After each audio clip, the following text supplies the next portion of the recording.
Hello, everybody. I am here with Mara today.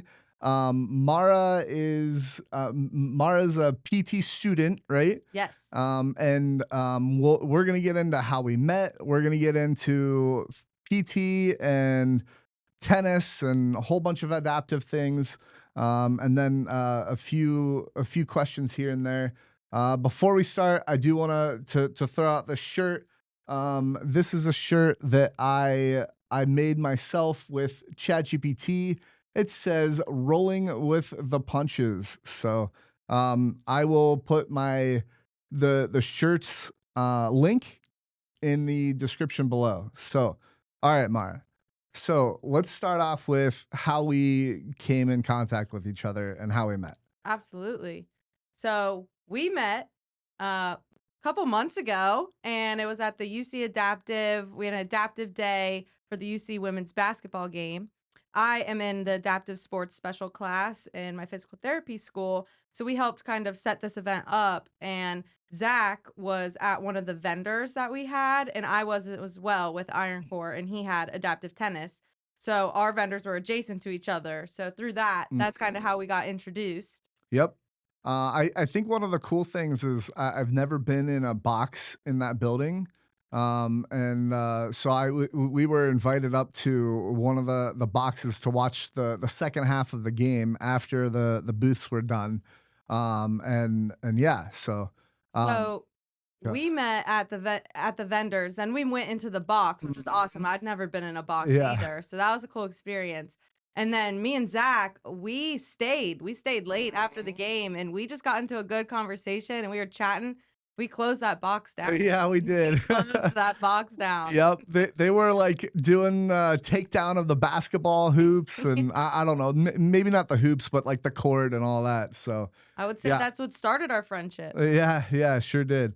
Okay, so let's move on. Hold on, I got to get my notes up and make it so that it doesn't shut down on me. Okay, let's get started with you and who you are. So Cool. do you wanna just say what comes to mind? Yeah, I can take it from there. So I'm Mara Lehman. I'm a second year physical therapy student at UC. We actually next week is our last week of classes. So wrapping up on my coursework and moving right into clinicals. We've had one clinical, moving into two more after that. I graduate in December. Physical therapy is what led me down the path of adaptive sports. So how we met through that through PT. It has become a great side passion for me, Yeah. something that I hope to continue along with that. Outside of that, I am from the west side of Cincinnati. I went to Ohio State for undergrad, graduated with my major in exercise science, Cool. started in nursing, Okay, yeah. switched, Uh-huh. found my passion, Mhm. ended up in PT school, Hey, so real quick, you're getting your master's or your doctorate? doctorate. All right, cool. I just wanted to clarify that. And then why so you went from nursing to physical therapy. I did. Can you explain that? Sure. In so many words, I started in nursing. It was all prereqs the first year, which really is where I found my love for anatomy, physiology, the study of the human body. Mhm. Then we kind of got more into like medicines and pharmacology, less my speed, less my thing. Okay. Then we got into clinical rotations in the hospital, Mm. and I was on the burn unit, which is like Oh, one of the worser ones to start yeah. off in. Oh, yeah. In fact, my first patient, he was an 83-year-old man who was working on his car and it blew up. And No. yeah, and so he had below knee amputations and his legs and the whole right side of his body were just completely burned. Oh my And that was my gosh. first patient. Wow. And my teacher was like, "You need to do a head to toe assessment." And I Yeah. was like, "He doesn't even have toes. I don't really know what to do here." Yeah. And then I was just thrown to the wolves there, but nonetheless, outside of that, it was more nursing was too reactive Wait, hold for on. me. Can I interrupt? I Totally. have a really funny story. So when I was in sixth grade, I was in a full body cast. I did reconstructive hip surgery in my left leg. So I was in a full body cast, and this nurse came in and was like, again in 6th grade. So this nurse came in and she's like, "Hey, can you move your toes?" And I'm like, no, not right now." And, I can move my toes in the literal sense by reaching down and moving them with my hand. Otherwise, I don't have feeling or I'm paralyzed down there, right? Right. And so she didn't read my chart or anything like that. I just assumed she knew I was paralyzed, and she's like, "Can you move your toes?" And I'm like, "No, not right now." And she's like, "You can't?" "Oh, no." Oh, And she starts to freak out. So, anyway, she's like, I haven't done this before. She yeah. was like me day one. Yeah, yeah, yeah. Okay, so you had a burn victim and all Pretty that. Yeah. traumatic burn victim for my first one. And then moving forward with that, nursing for me was just a little too reactive Mm. for what my goals and Oh, that's passions were. so So interesting. you're already injured, you're already sick, you're already in the hospital bed. Yeah. And then it was my job to kind of help with like personal hygiene, personal care, medications, Uh, stuff of that sorts, okay. where I knew my passion lied more in the proactive side. So like Right. injury prevention, or say you do get hurt, but you're still mobile, you're still active, you can still just like participate in day-to-day things. Right. And you have a want and desire to get better, Right. where you don't see that as much in the hospital setting. Yeah, it's like people say, "Give me pills and Yes, let me that's a big fix thing. this right now." That's a big thing for me too, is I really take a holistic approach with my Mm. patient care, and that was very non-holistic. It's Yeah. more, the thing about medications is they just mask the symptoms of your problem Right. without addressing your Right. problem. Right. They're just masking your symptoms. So, as a Right. physical therapist, my goal is to help get to the root cause of that problem and Right. fix it from where it starts. Love that. Yes, Okay. big Yeah, thing for me. so I don't personally, I don't like going to see a doctor for that reason. Like I had a doctor a couple years ago who was like, I went in because I have like a chronic cough in my lungs, and I was like, "Hey, I have a problem," and he's like, "Okay, let me give you these 3 different pills." And he prescribed me something for asthma, something for acid reflux, and then something for maybe allergies or something like Mm. that. And I was like, "So which is it?" He's like, It's probably one of these." And He's I'm like, taking a gamble. He said one of the three. "Yeah." And he's like, "So you're telling me that." I was just thinking, like, after I left, I was like, "You're telling me like he doesn't try to figure out my problem before prescribing me pills that have side effects and all Mhm. that?" Like, I don't vibe with that very well. There's a big discrepancy between medical school, where they only take like a short term of learning the anatomy of like the muscles in the body, because Yeah. they do focus more on like pharmacology and the Right. medicines and Right. And then that sort. and then as a nurse, I would presume that you can't that you have to give them whatever pills that you're told to give, and you can't really tell the patients much else. You could probably tell them like, "Hey, you need to stop smoking," or you need to That's a work big out one. more, right? Yeah, yeah.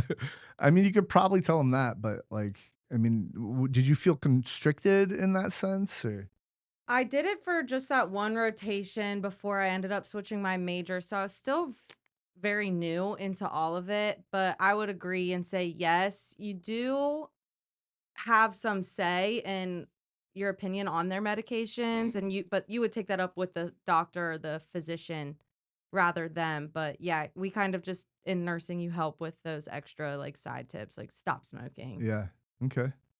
Okay. Anything else you want to share about you? Yeah. So to circle that convo back around, I ended up switching my major to exercise science, and that's where I got introduced to just all like VO2 max testing, so like for Okay. your oxygen levels, Yeah. more sports related, more fitness and like physical measures. Okay. That was totally up my alley. And so then it was through there that I met a really good friend who said he was going into physical therapy. And I Okay. was like, because I didn't know where I was going to take this, Yeah. take exercise science. Right. And so I'd never been to physical therapy. Mm, Want to hear okay. something that's among physical therapists? Yeah. Uh, They always ask whenever you're in a room with physical therapists, they always ask, "What injury led you to becoming a physical therapist?" Yeah, yeah, yeah. And I'm like the oddball out because knock on wood, but I haven't broken a bone or really had any major muscle injury. Wow. So I don't have the same answer as them as like, "Oh, I tore my ACL or I had a Yeah, rotator cuff yeah. injury." Have you sprained anything? Yes, so I was an avid volleyball player and I did sprain my ankle Uh, once or twice. okay, okay. So that's the extent of it. That's the extent of it, and I didn't go to physical therapy for that. Yeah. But for our viewers, if you do sprain your ankle, you should go see physical therapy because 68 to 78% of people who have an ankle sprain end up with chronic ankle Uh, instability oh. because they think it's minor, but it actually you need strengthening and proprioception help, which is like joint health and knowing where you are in space. Uh, Helps you with your balance. so if I don't take care of my ankle, which I need on a daily basis, as you Yes. can see, um, if I don't take care of that in like 5 years, can I go to physical therapy and work it out? Yes. Or okay, So we do see so a it's lot not of too late. It's never too late. Okay. We do see a lot of chronic ankle instability, and then they're having issues with their ankle because it will progressively get worse. And so Mhm. then in 5 years, you're like, I'm not able to balance, or I'm not able to run how I want to run. Yeah. And then you come see us and we're like, hey, have you ever sprained your ankle before? And you're like, yeah, I was a soccer player and I have had multiple ankle Mm, sprains. And just as a typical human who, if you're not studying the body and you're not learning physical therapy, that's not something you're making the correlation between. right. So, totally. If you've ever sprained your ankle, you're feeling ankle instability, Yeah. never too late. Okay. I kind of waddle like a penguin when I walk. Is Uh-huh. there no, I'm just kidding. Uh I was sorry, like, oh, this bad is new joke. Bad information. joke. So for everybody watching, I can walk. I'm paralyzed from just below the knees. So and when I do walk, I do waddle like a penguin. So that's what I tell kids when they're like, "What happened? Why are you in a wheelchair?" I'm like, I waddle like a penguin and blah blah blah. So Can you stand on your own? I can. Yeah, yeah, Awesome. yeah. Haven't seen I'll that. do it and I'll do it with the podcast. Hold on. Gotta pull up my pants. Viewers, this is a There we special go. moment. Oh, yes. All right. I love that. So actually, this is a good next topic. Oh man, just stay on. I need to do that. Okay, so I think the next topic that I want to ask you about is the adaptive sports. Yeah. So this me standing kind of jogged my memory about this, or just made me want to talk about it. Is so you help out with Iron Core. I participate in Iron Core, Yep. and it's where physical therapists who are in college help adaptive people with whatever training needs that they need that they have, whether it's what you can elaborate on that, but mine was strength training, Mhm. and I come to the gym multiple times a week, and I already have a lot of core muscles that are strong. I don't, but then they did different activities with me to figure out what muscles I'm not using on a regular basis, and they picked on those, and it was pretty awesome. So one of the things that they had me do was they had me walk back and forth against a wall, and see that they timed it to see how long I could last for. And on day one, I lasted about a little over 30 seconds. On the last day, I did it for like a minute and 15. Whoa. So it That was deserves a like, round of applause yeah, right there. right. So it was. I don't know if you realize you probably do to an extent, but I don't think you hear it enough. Like what you do matters, and it's life changing. So the other thing that I want to say is in 3 months time, nearly to the day, I've lost 29 pounds. Incredible. So yeah, it's From working out, from working out and eating eating right. and stuff like that too. So, yeah, so I do this thing. Are you familiar with OMAD? No. OMAD it's an acronym. It's one meal a day. Okay. And so I'm doing OMAD, but I'm doing whole foods only OMAD. And then this technically isn't an OMAD diet because of this next part. I can have unlimited veggies anytime I want with no dip. So can't do dip, but I can have unlimited veggies. And then my dad really harps on the healthiness of sardines. And so yeah, I know. Are you eating So I sardines? can have 1 can of sardines a day at any time. So, but I How are probably they? they're actually really good. Oh, hot Yeah. take here. I get them with Frank's Red. I put them with put Frank's Red Hot sauce on them. And they're really good. You can get them in. I usually get them in like extra virgin olive oil, and then you can get them in like mustard or hot sauce or whatever else. But I like to get them like just with oil and then put hot sauce on them. Do they still So have their heads? no, no, no, no. They Okay. don't have heads. They have their all their skin and everything too. So I don't know. Yeah, it's interesting. Are you prioritizing protein in that one meal a day? Um, yes, I'll have protein in nearly all of them. All the OMADs. So specifically, what I've been doing is like when I'm working, I'll do the salad bar and I'll put like grilled chicken on it, maybe some Mhm. cottage cheese. Love Um, cottage cheese. they have nuts and seeds as well that I'll put on it. Onions, peppers, like it's a whole salad bar It thing. sounds like it's working incredible Yeah. for you. And then when I'm home, I have lunch meat and it's from the deli, so it's not like one of the packaged lunch meats Right. or anything like Less that. processed. They cut it and all that for you at the store.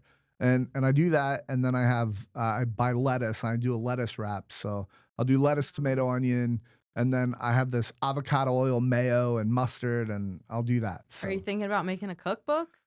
no, I don't The really cook. OMAD, the Yeah. OMAD book. Yeah, right. I my mom would be shocked if I told her I was making a cookbook because the only thing that I love to cook is anything on the grill or smoking meat. So That's a typical man thing right yeah, yeah, there. yeah. It's been a hobby, like kind of addicting almost. Like it's getting warmer out, and I'm itching to have people over and smoke some meat and all that. Grill on out. Yeah, yeah. So Iron Core So Iron Core, with your yeah. walking. Yeah. Okay, but tell me about your experience with Iron Core and what you get out of it.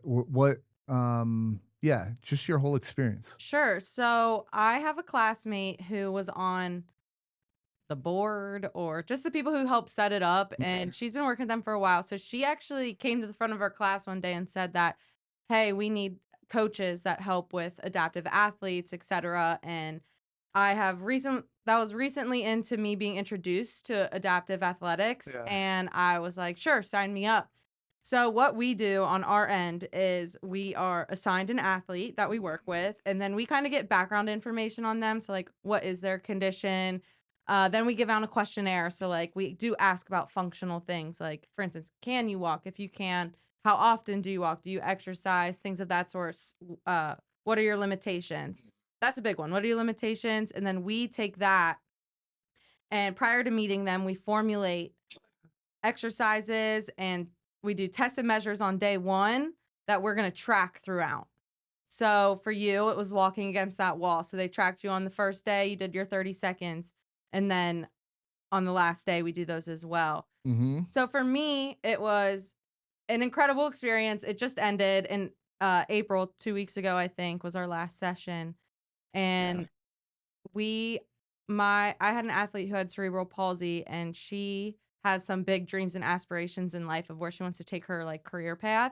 So and she wants to drive because she's getting around driving age. So we focused a lot on she had left-sided weakness. So we focused a lot on her wrist, all the muscles around her wrist for all directions so that she could steer the Mhm. steering wheel. Mhm. And then we did a lot of core for her because she doesn't work out often. So we tried to help um, strengthen her core, as well as she loved squats. So we did a lot of like squats with legs and whatnot. Okay. Extremely rewarding. Like side note, one thing that I love about being in adaptive athletics, and I've done a lot, you've done a lot as well. Mhm. But I've seen soccer, I've helped with soccer.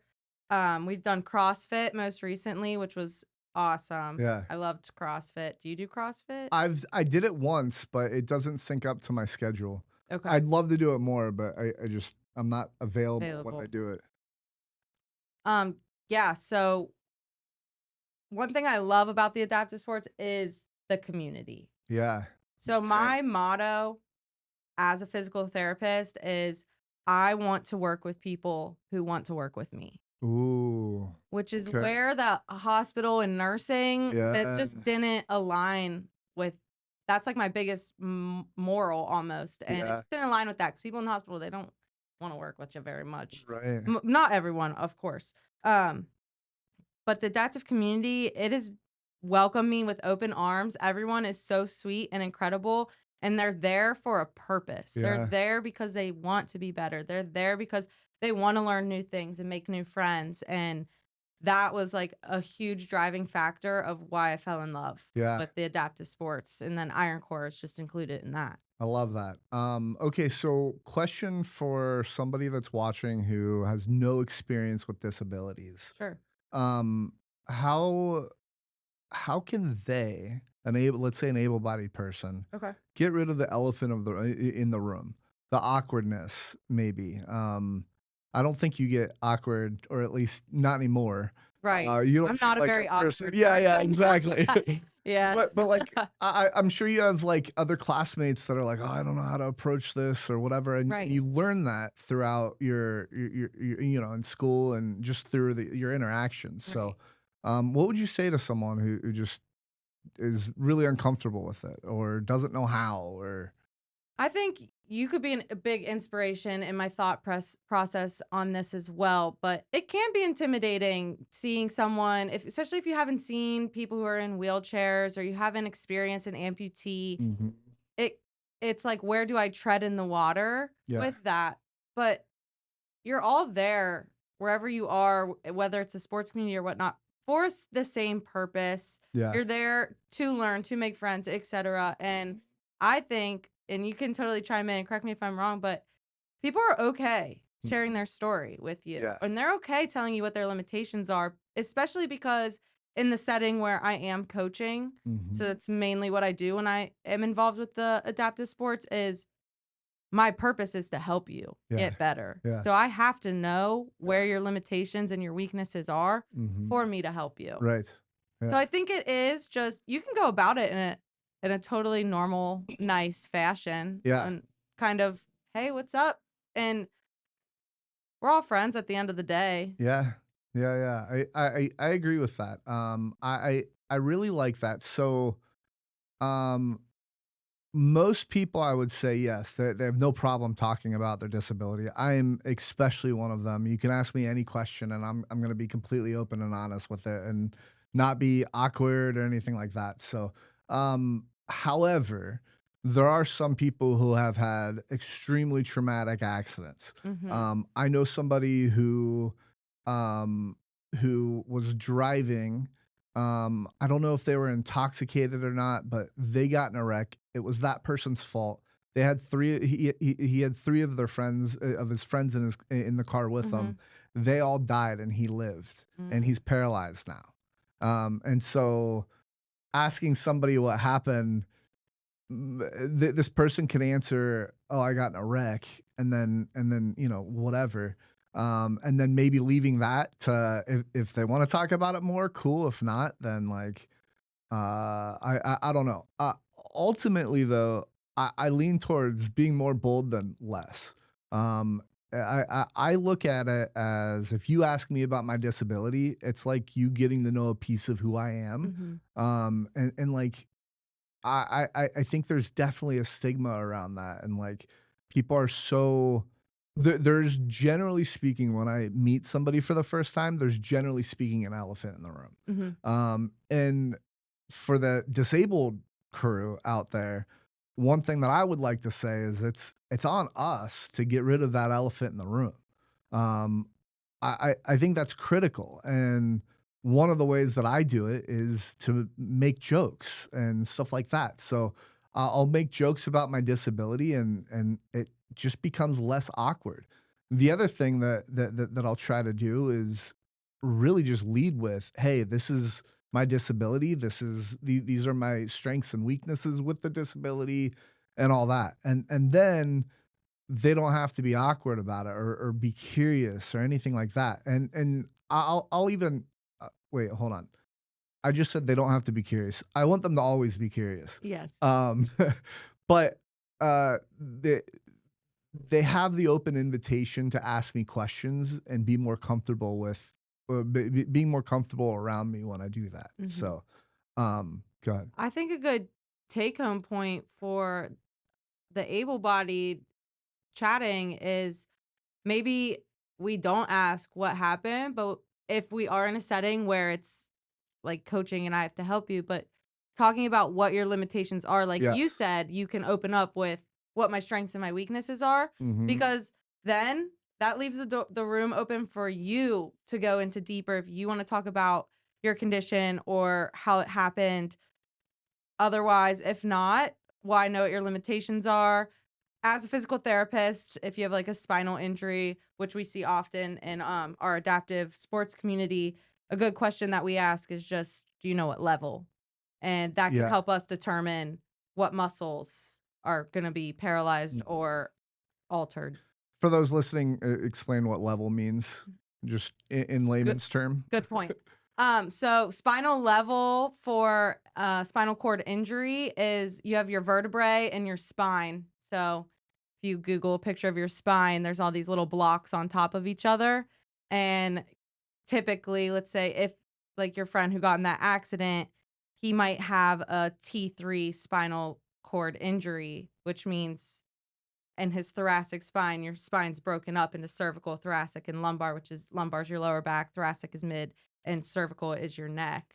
Yeah. And then we would just take it from there. But typically, you as the person who has the disability, you typically know like Yeah. your level. Yeah. So it's not uncommon for them to understand that, but you're right. For the viewers, it's just what vertebrae level Yeah. of your spine is injured. I'm L304. Okay. So Yeah, yours is low because you have a mine's pretty lot low. of Yeah. upper body and core Yeah. strength. Yeah. Yeah. Okay. I wasn't planning to ask you about this, but I'm Sure. curious what your take on this is. Um, Opening doors for somebody in a wheelchair.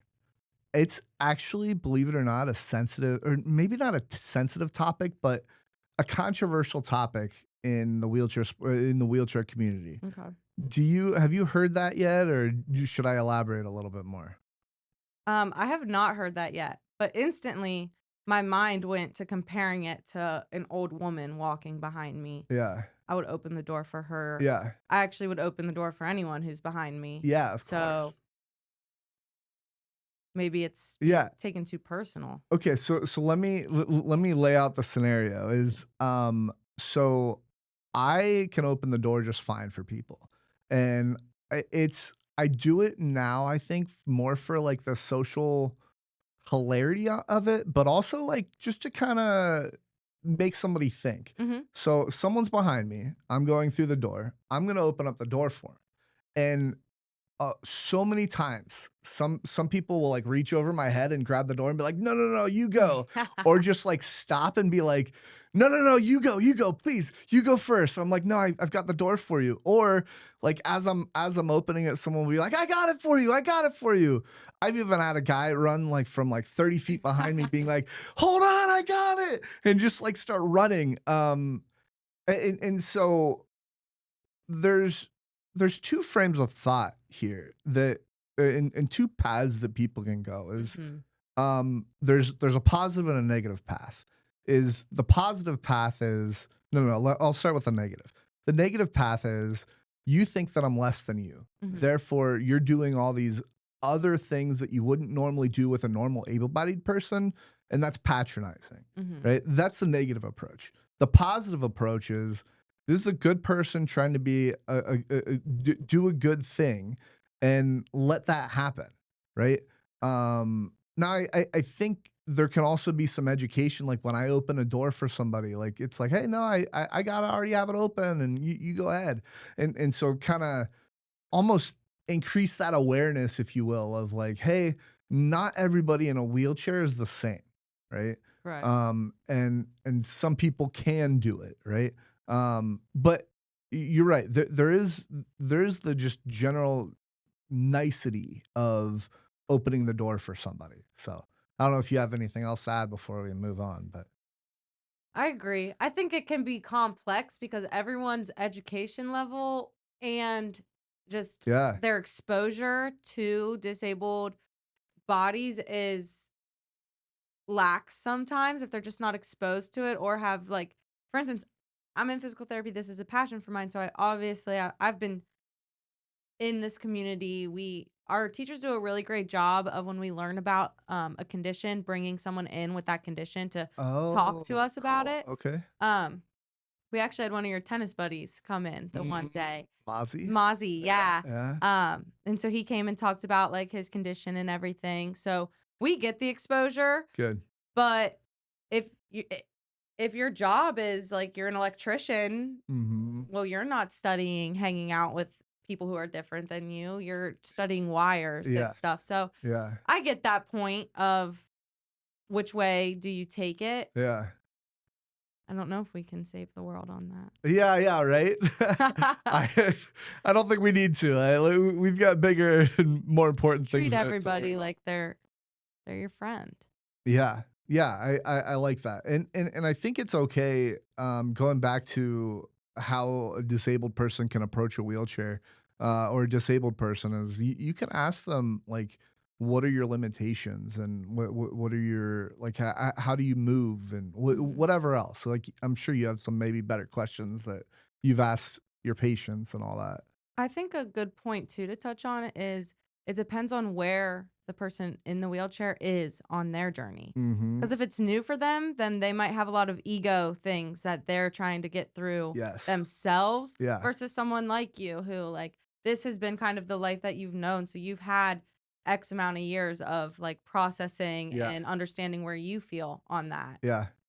Um, to add to that, so I have been like this from birth, and I have several friends who have been in accidents and stuff like that, and later on in life, um, I think one of the most important things is to put somebody through that as soon as possible, even if they aren't ready, Mm-hmm. because I think that'll help them get over it faster.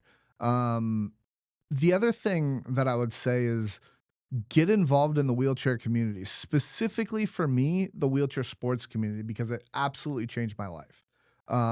So anyway, if you are a new person in a wheelchair, just try out disabled sports, Google something, reach out to me. I probably know a bunch of different organizations across the country that I can connect you to. So, yeah, anyway, you got Yeah. anything else to add?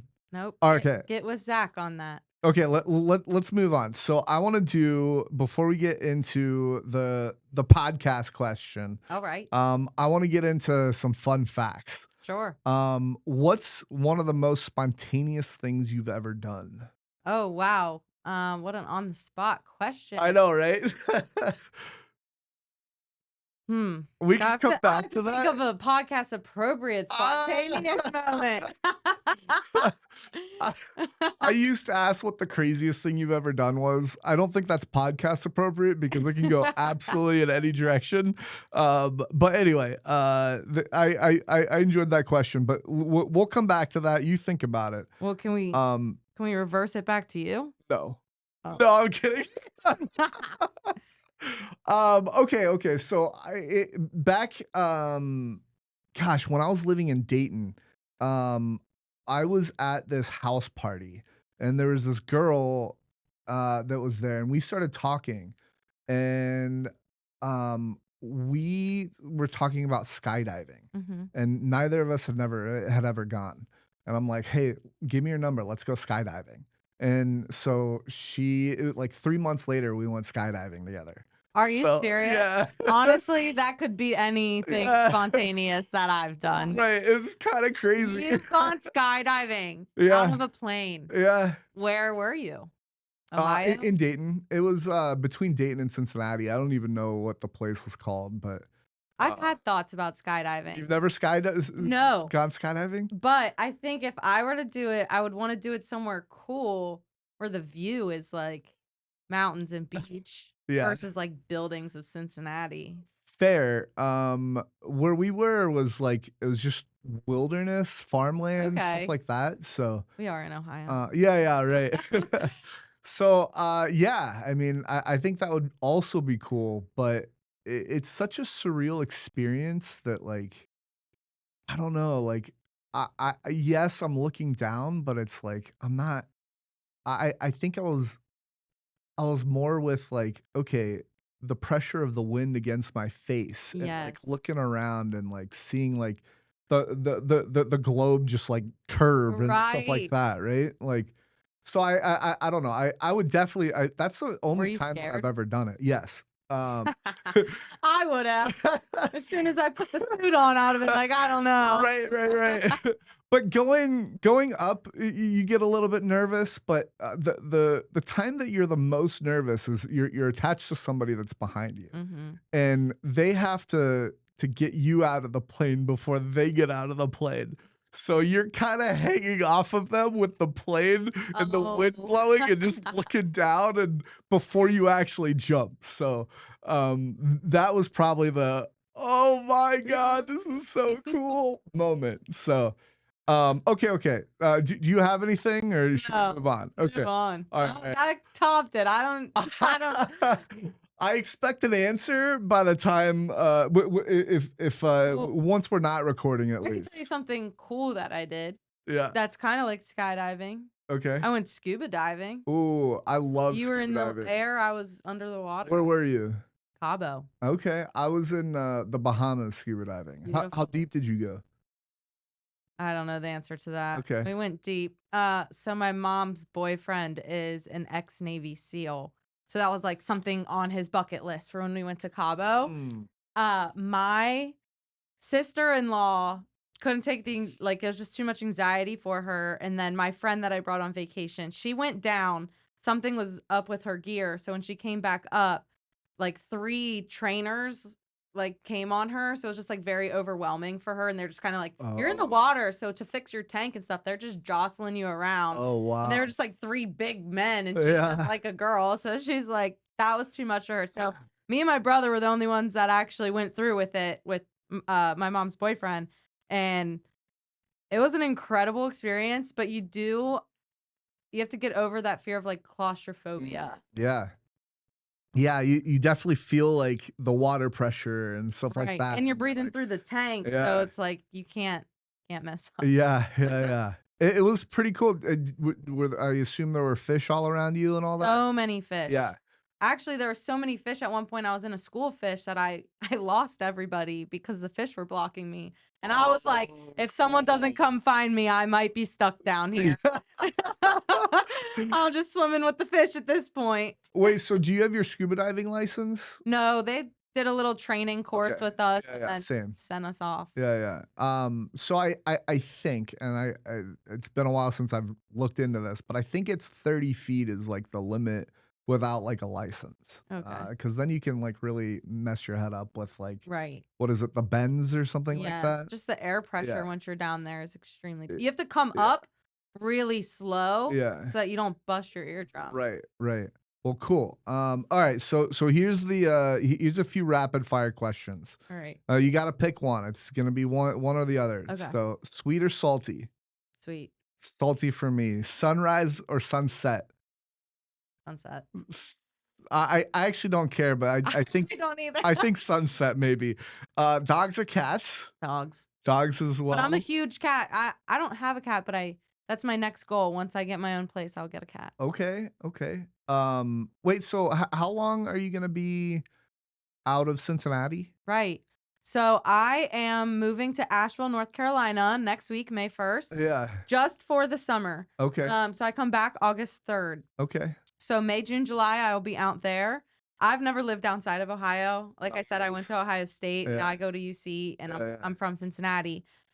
So I decided to take one of my clinical rotations out there because I don't know, I feel very drawn to the East Coast for some Okay. reason, Okay. and they accepted me. Yeah. So I'm doing my physical therapy rotation at Movement for Life, Nice. Okay. and then I come back. I graduate in December. I take the NPTE, which is the board exam for physical therapy, Okay. and I once again then hope to be out of here. Nice. Okay. Yeah, big Going plans. back to Asheville or? If I love it there and they love me there and they Yeah. offer me a job, then yes, heck Okay. yeah, I'm going back. But I also do have a really great connection out in Arizona, Okay. Phoenix. Uh-huh. And I met this guy at the physical therapy conference that we have in February. Uh-huh. It is the largest national conference. Only 4 places in the US can hold this conference because of how many physical therapists go. It's Wow. about 15,000 people. Wow. It was Okay. huge, incredible, and I And that met was in Arizona? that was in Houston, Oh, okay, okay. but I met this guy who's a physical therapist in Arizona, Yeah. and he just had our energies just connected really well. He was super passionate about physical therapy, and he was someone who I could see being a great mentor Yeah. and or boss, Okay. and he works with athletes, which is kind of totally up my alley and what I would like to do too. Yeah. So hopefully that's always an option as well. So do you want to work with adaptive athletes or both or just able-bodied athletes? Um, so both, Okay. but in the sense of I think adaptive athletics is a side passion Yeah, for yeah. me. Fair. Whereas Not a lot of money in it either. also what I wrote my physical therapy essay on was one of the reasons I went into nursing was because I wanted to be a nurse anesthetist and I Yeah. followed the money and it brought Uh, me sadness. yeah. So I decided to follow what made me happy. I love that. And that's also another one of my mottos is I'm not following the money. I'm following what makes me happy Mm, and the money will come from that. I like it. Okay, okay. A few Okay, more rapid fire. rapid fire. Early bird or night owl? Early bird. Beach day. I'm a night owl. Beach day or mountain hike? So typically I would say beach day, but I feel like as I'm growing up, I would love a good mountain moment. Okay, okay. So I'm mountain hike through and through, and I know this is rapid fire, and I don't have any more rapid fire questions, but beaches stink for wheelchairs. Um, Totally. the like even if you don't go in the sand with your wheelchair, you just rolling around and like sand gets in your bearings of your wheels, and then you have to replace the bearings of your wheels, and Oh, that's just such a pain. So I mountains for you. yeah, mountains for me. I do like the beach, except for like I think one of the things that I don't get about beaches is like sand gets everywhere. Everywhere. And so it's like You come home from vacation, you're finding sand in all right, types of places. exactly. It's like, whoa, like I washed this already. How is there Yeah. still sand? Or, I don't know. But yeah, so that's that. Okay. Let's move on. How long do you have, by the way? Okay. However long we need. All right, let's keep going. However long this chat with Zach lasts. I love it. Yeah, chats with Zach on the Rolling Forward podcast. Did I say that in the intro? I don't think I Yeah. did. The Rolling Forward podcast. Mm. I didn't. It's okay. I'm still working on my intro. But okay, so let's move on. So we're gonna go into what keeps you rolling forward. All right. Well, I think I have a couple things that keep me rolling forward. First would be my support system. Okay. So that would include my mom is my biggest supporter. Shout out to my mom. Okay. Her name is Joyce. Hi Joyce. How's it going? Yes, she was so happy for me to be on here because I did one podcast before with my first clinical rotation. Yeah. And she was crying when she was listening to that. What? Yeah. Oh yay. And then my brother and my sister, of course, family. Outside of that, my best friend Jess, and honestly, all the friends that I've met along the way. Mhm. There are some friends that I just recently became a business partner with a company called Arbonne. They're Okay. like all clean ingredient, Ooh. super clean ingredient. They're B Corp certified, which is basically we put people in planet before profit. Ah, okay. So other things that are B Corp is like Patagonia or like Ben and Jerry's is even one. Okay. It's like the highest ranking that you can get for clean ingredients. Cool. Everything is vegan, non-GMO, kosher. So it's food. It is multiple things. We have a lot of like supplements in the sense of like collagen or green Okay. synergy, which is all your fruits and vegetable servings that you need in a day. It's like Yeah. a juice. Okay. We have energy like fizzes, kind of help with like clean caffeine source. Mhm. But then alongside that, we have makeup and we have skincare products. So what you put on your skin and what your gut is the biggest factor into your health. Yeah. It's your second brain. Yeah. So what you put in your gut, it shows through our largest organ, which is our skin. Mm, So what you put in, you get out. What you yeah. put on your skin also goes in. So you're wearing that makeup right now? Well, I'm not wearing any makeup right Oh, now. you're not? My Oh, okay. mascara. Oh, but mascara, okay. No, I don't have any of their. This is new for me, so I don't have any of their makeup products, but I do drink the Energy Fizz and the Gut Health. Okay. Completely help my gut. Ah. Absolutely help my gut.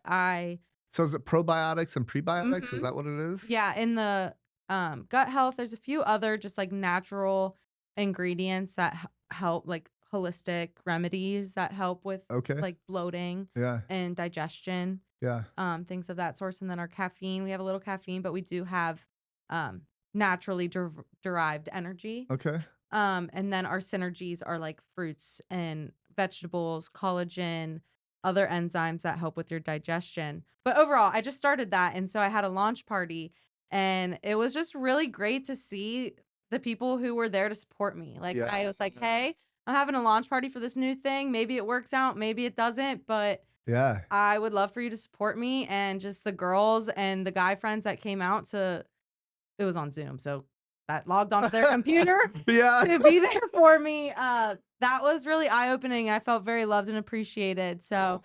I would just say those close friends. And then obviously like my mom's friends, they're also some of my biggest Okay. supporters. Probably because they've just seen me be born Okay. and they're Yeah. my mom's friends. So they're just kind of obligated to Yeah, yeah. love me because they love Okay. my mom. Cool.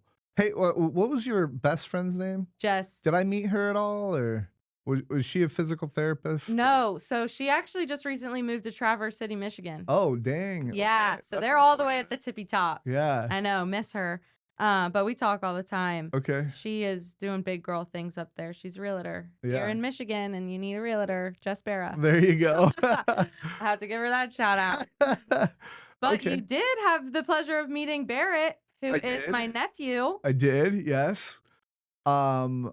Yeah. He seems cool. I should have given him a racket. I was thinking about that in an afterthought. I should have given him a racket to like just do things Was and all that. Laura, was Yeah. that the coach's name? She gave him a kid Oh, racket. she did. Yeah. Okay. Great. Okay. So Awesome. he was using it. Okay. Great. Yeah. As soon as we left, so for you guys, Zach is a tennis coach Uh-huh. for his adaptive athletes, and I came and observed and helped out the other week, and I brought my 4-year-old nephew along with me, and he absolutely loved it.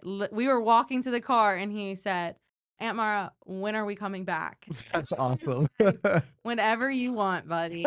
Yes. Which was so great for him too. Yeah.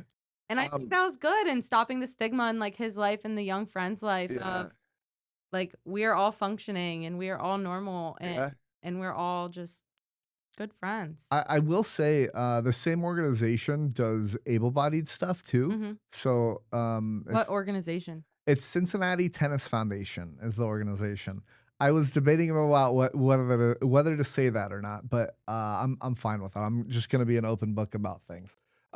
Yeah, so Cincinnati Tennis Foundation, which reminds me, we talked about Iron Core and your experience with that, and my experience a little bit as well. But you came out to watch some wheelchair tennis, and I wanted to get your take on that. So first of all, what's your tennis experience?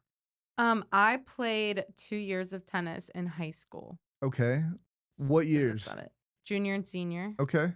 So I was a volleyball player. Yeah. I played volleyball all the way throughout high school with my club team, Okay. but my school merged with another. I went to a all-girl Catholic high school. So we Oh, merged with another all-girl Catholic high school, okay. and their volleyball players were like 6'1", D1 Oh, scholarships.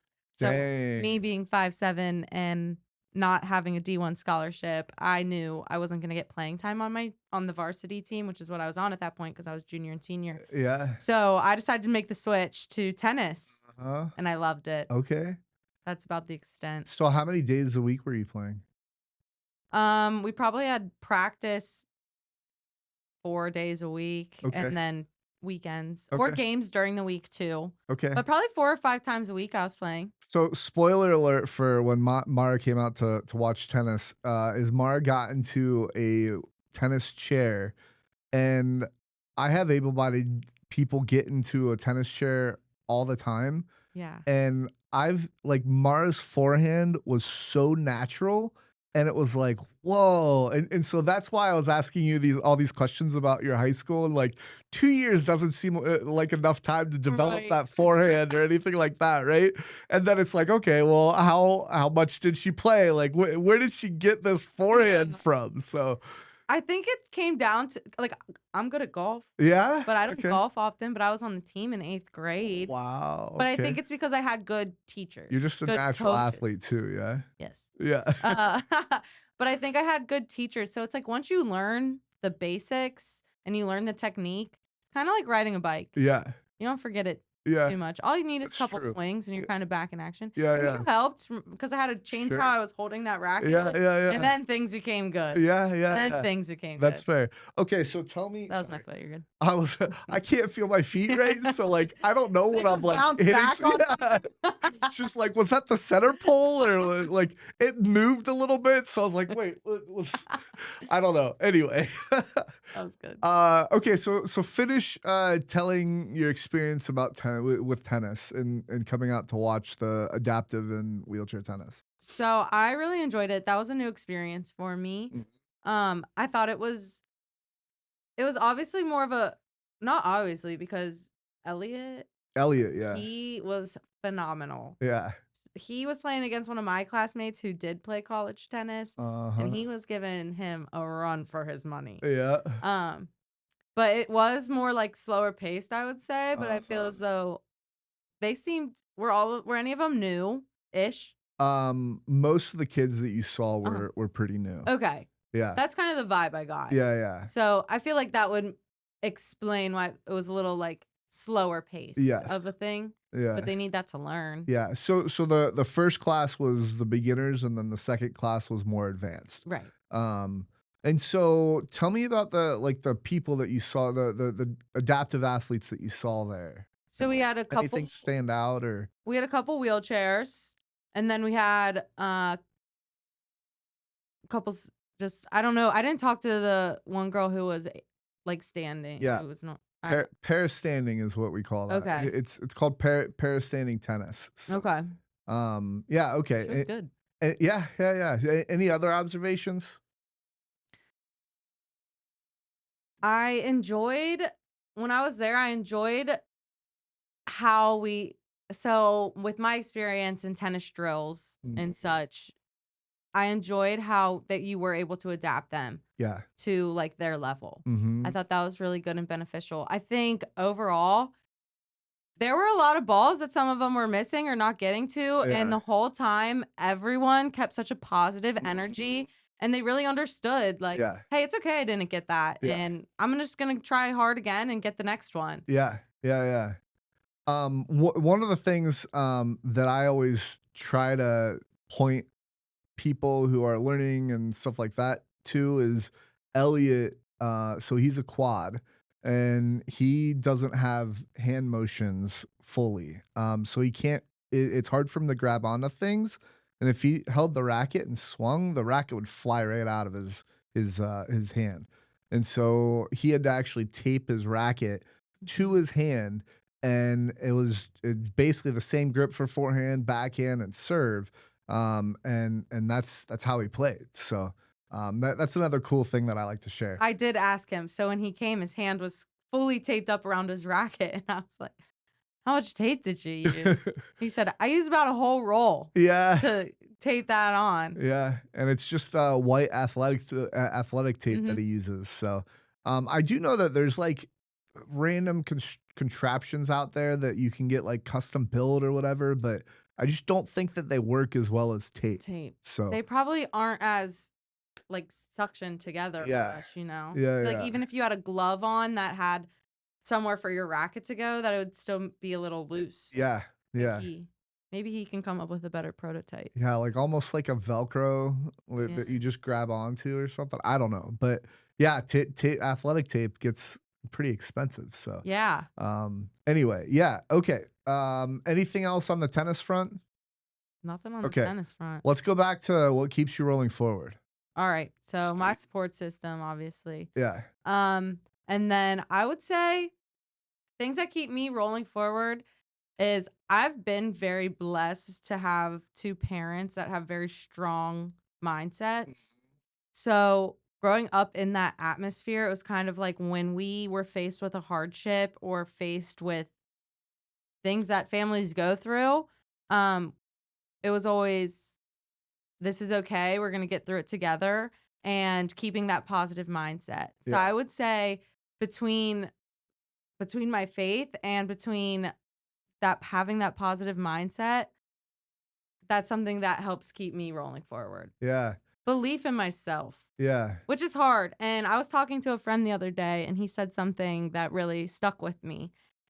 And he said, just kind of, I have realized recently that how I do things in life is I just start. I just do one thing at a time.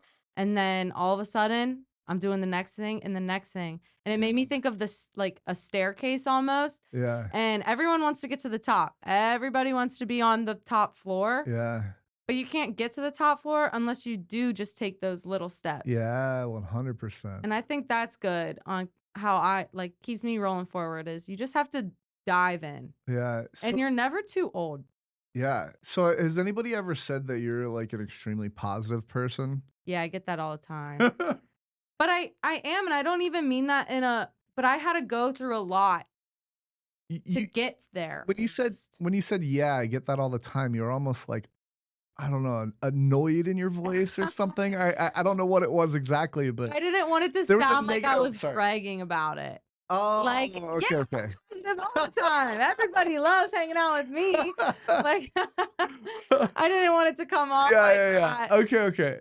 But I do think for the people that like are in my life, and honestly, at one point I did have like a motivation to be like a motivational speaker, which Yeah, I don't think I'll do. But physical therapy is a great place for me to do that because I have to help people motivate themselves. yeah, A lot of physical therapy is intrinsic motivation, so motivation from within. yeah. I can only do so much for you. You have to want to make the change. You have to want to see better for yourself. And if you don't want to Yes. see better for yourself, then anything that I do doesn't matter. Yeah. Um, so this has just been a great all around career path for me that I ended up finding because I can take, I Nice. do feel like I have that special ability in a sense Yeah, of keeping a positive mindset, but then yeah, also I've seen it work. yeah, I've seen it transform things for me. I've seen friends who finally get on the bandwagon of instead of letting the spilled milk ruin their whole day, they just clean it up and then move on. yeah, And it can be just truly impactful. yeah. There was a um thing on social media I saw a little while ago of you're walking and it's wet and it's I am rainy. walking, Mara. Okay. No, I'm kidding, I'm kidding. You're rolling. Sorry, keep going. You're rolling on the sidewalk next to the street and it's rainy and the car comes past you and gets you all wet. Yeah, yeah, yeah. Okay, well, that took 30 seconds out of the thousands of seconds that you have a day. Right. Are you going to let that 30 seconds ruin the rest of the 4,000 plus seconds that Yeah, yes, we have more than 4,000 seconds in a day. yeah, Main point, are you going to let that minute of time ruin the whole rest of your 24 hours? yeah. Right. You shouldn't. No, absolutely not. If you I tripped, you'd agree. probably get back up and keep walking. Yeah, It's just kind of tying that to your mindset. Like, yeah. well, that was a negative experience, but what can I learn from that? Yeah. I think so one, I everybody says that I'm an extremely positive person too. Heck yeah. Um That's why we get along so yeah, well. exactly. Yeah. And they say like when I'm going through things, um I think everything's a learning experience. Actually, this is a great transition into a clip in a little bit Mhm. that I have for you. Um, but like, yeah, like everything's a learning experience, and like a lot of people ask me, they're like, "Oh man, doesn't it suck to be in a wheelchair?" Right? And it's like, man, like first of all, if I had that mindset, think of how toxic my life would be, right? Exactly. Like to wallow in self pity, like and just do nothing for my life. That just doesn't work. Like I have to move forward, right?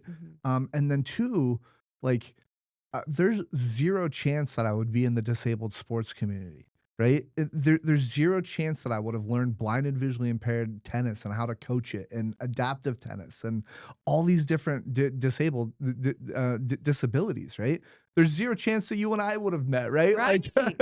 so it's just like um I'm very passionate about, like, taking what you have and learning from that Mhm. accommodating, like, okay, like, maybe being in a maybe being in a wheelchair has narrowed my what I can do, and that just means I'm not gonna be an NFL player, so I'm not even gonna try, right? Mhm.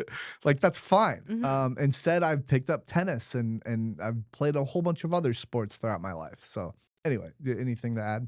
Well, we're here to figure out our purpose in life and how we can help others and like why are we here, you know? Yeah. We're just humans Yeah. here. And why are we here? And Yeah. keeping that positive mindset helps you find that purpose. Like you said, without if you were to sit and think every day, man, this sucks. My Mhm. life sucks. Yeah. You wouldn't go out and be able to share the joys Yeah. that you do experience. You wouldn't be able to go out and you are such a help to people. You bring people into this community. Yeah. You allow people to experience being in a community, being involved, getting exercise, Right. getting some fresh air. Yeah. And so keeping that positive mindset, it allows you to fulfill your purpose or So find it. so when we started the podcast, you said that you're kind of an open book. Yep. I would agree with that to a large extent. Mhm.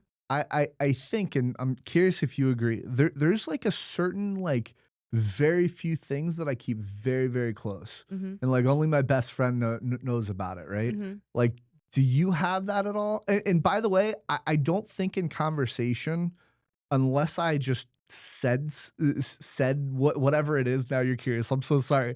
But No, you're good. but I don't think in normal conversation it would ever be something that would come up. It's Uh-huh. something that I deliberately would have to say to somebody Right. in order for them to see it. So do you have that, or is that like you're just an open book? To get a little mysterious, I do have one secret that I'm taking to the grave with me. Secret. Yeah, and I Not even your friends know? nope. There's only one person who knows, and I don't Okay. even know who he is. I was in college one day. He was being all weird and not weird, but he was just being mysterious in the at the table alone, and I needed to sit down. I Oh was done no. being out with my friends. I was like, I need to sit. I sat there. What a random stranger. And he looked at me and he was like, tell me something that nobody knows about you. And I was like, I'm not doing that. And he was like, you will never see me again. And I was like, that's so real. So I shared my secret with him, and he's the only person that knows. So by the Wow. off chance that that man is Yeah. listening to this, you're the only one that knows. uh I I also have things that I don't just like casually bring up, yeah, but yes. I would say if they were touched on, I would be open to talking about them. Yeah. But I think that goes back to my positive mindset, and it kind of helps with like confidence and like your self-image of yourself. So it's like maybe the reason that this came up is because it's going to help you learn Yeah. something as well. Yeah.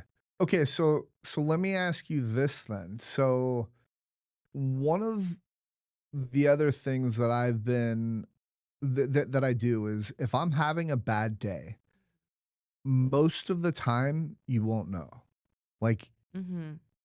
it's only like my housemate or my other best friend, they might be able to pick up on it, but like my general sentiment is like if I'm having a bad day, there's no reason to rub it off on you. Mhm. And so like what's the point of just having low energy and stuff like Yeah. that if I have low energy? Like it's Misery loves company. yeah, exactly. So what's your take on that?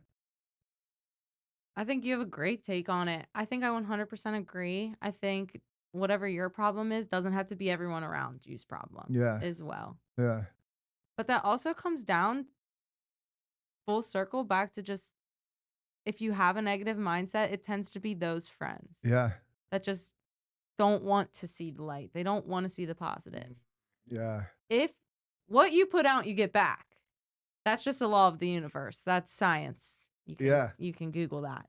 Um, but when you put positivity out, you put good vibes out, you put a high frequency and a high vibration out. Yeah. Everything is energy. Yeah. Me, you, this table, literally all the electronics going on in here. Everything is Yeah. energy. So whatever you're putting out, it's gonna come back around. You're gonna get it back. So when Yeah. you're just constantly negative, that's when you start hitting your toe on the door and getting your belt loop stuck on the doorknob. Yeah.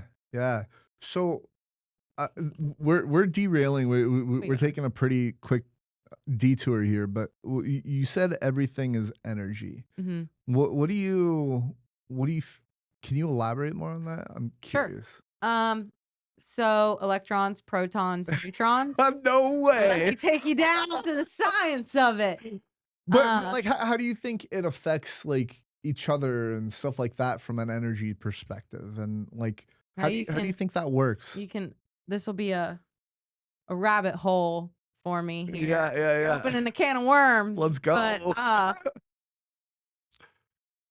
in the easiest sense that I can put it in is so think about your heart and people consider it like your pump Yeah, because it's constantly beating, it's constantly flowing. Well, how does your heart work from an electrical grade? So yeah, like it starts at the atrial fib and then goes down, and that's how the electrical stimulation is your heart. Well, that itself is energy, and every energy it's with the protons and the neutrons and the electrons, all the atoms that surround you. So it is an energy source for you. yeah, Let me ask you a question. Have you ever heard of your chakras? yeah, Okay. yeah, yeah. I actually my like when I was in high school, I did tapping. Mm, Um, like and tap like dancing? no, like Energy technique yeah, tapping. yeah, There you yeah. go.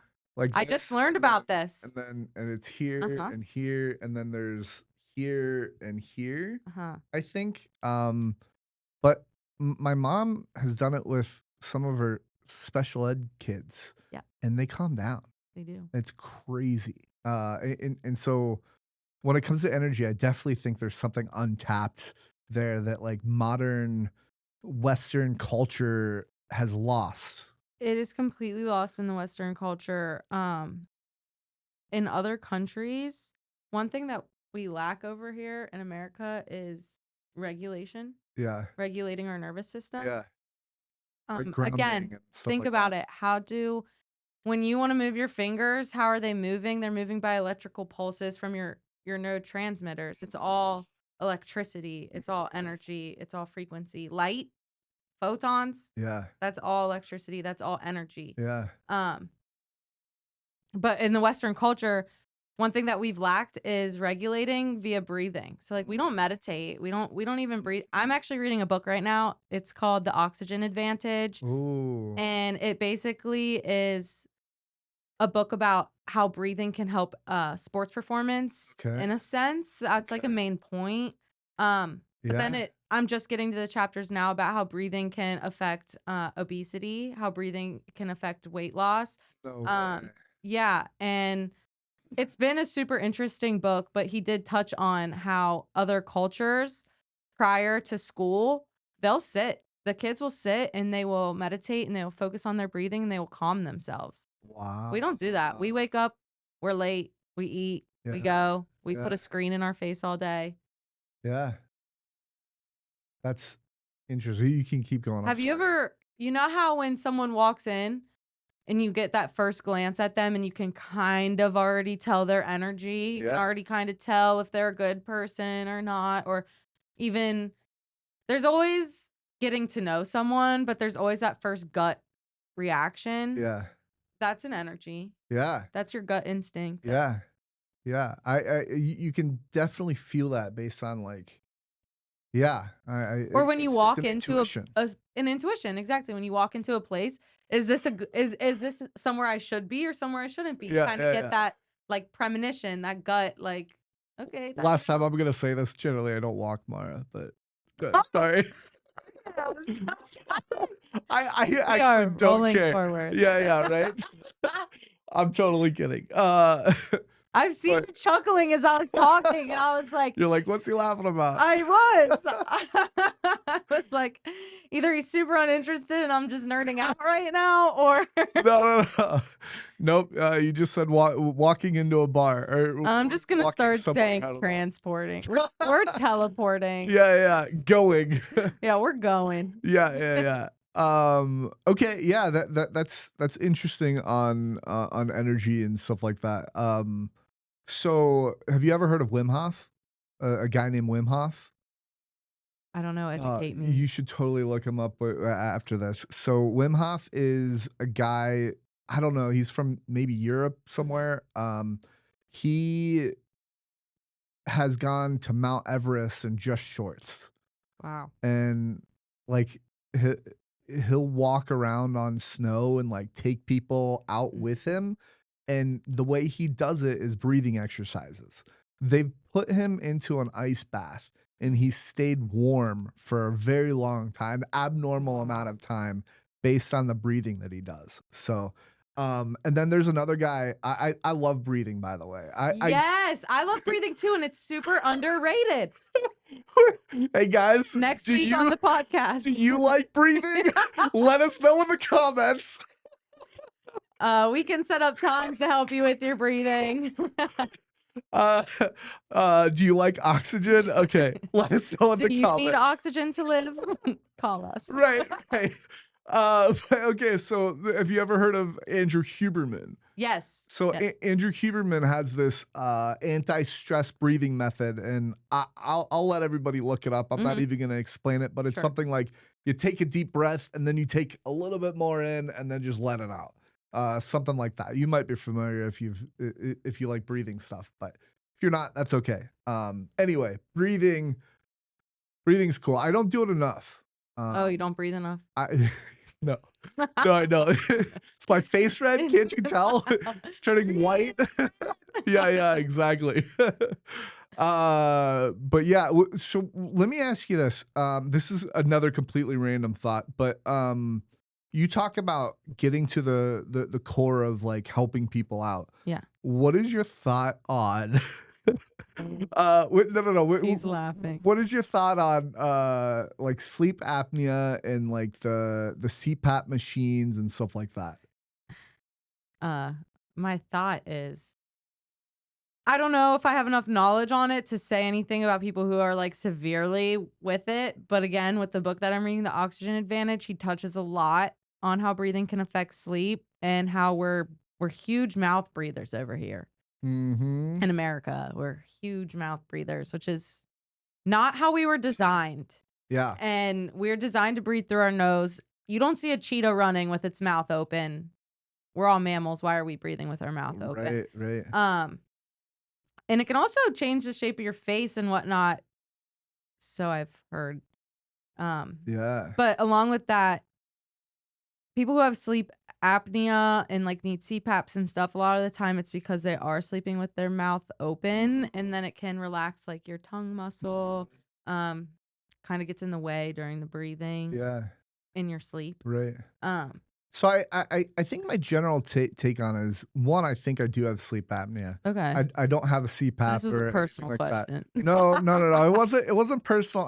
I think this is maybe random car thoughts or I don't know, Okay. maybe random shower thoughts. I don't know where I was thinking about this, but I was just like, that's weird.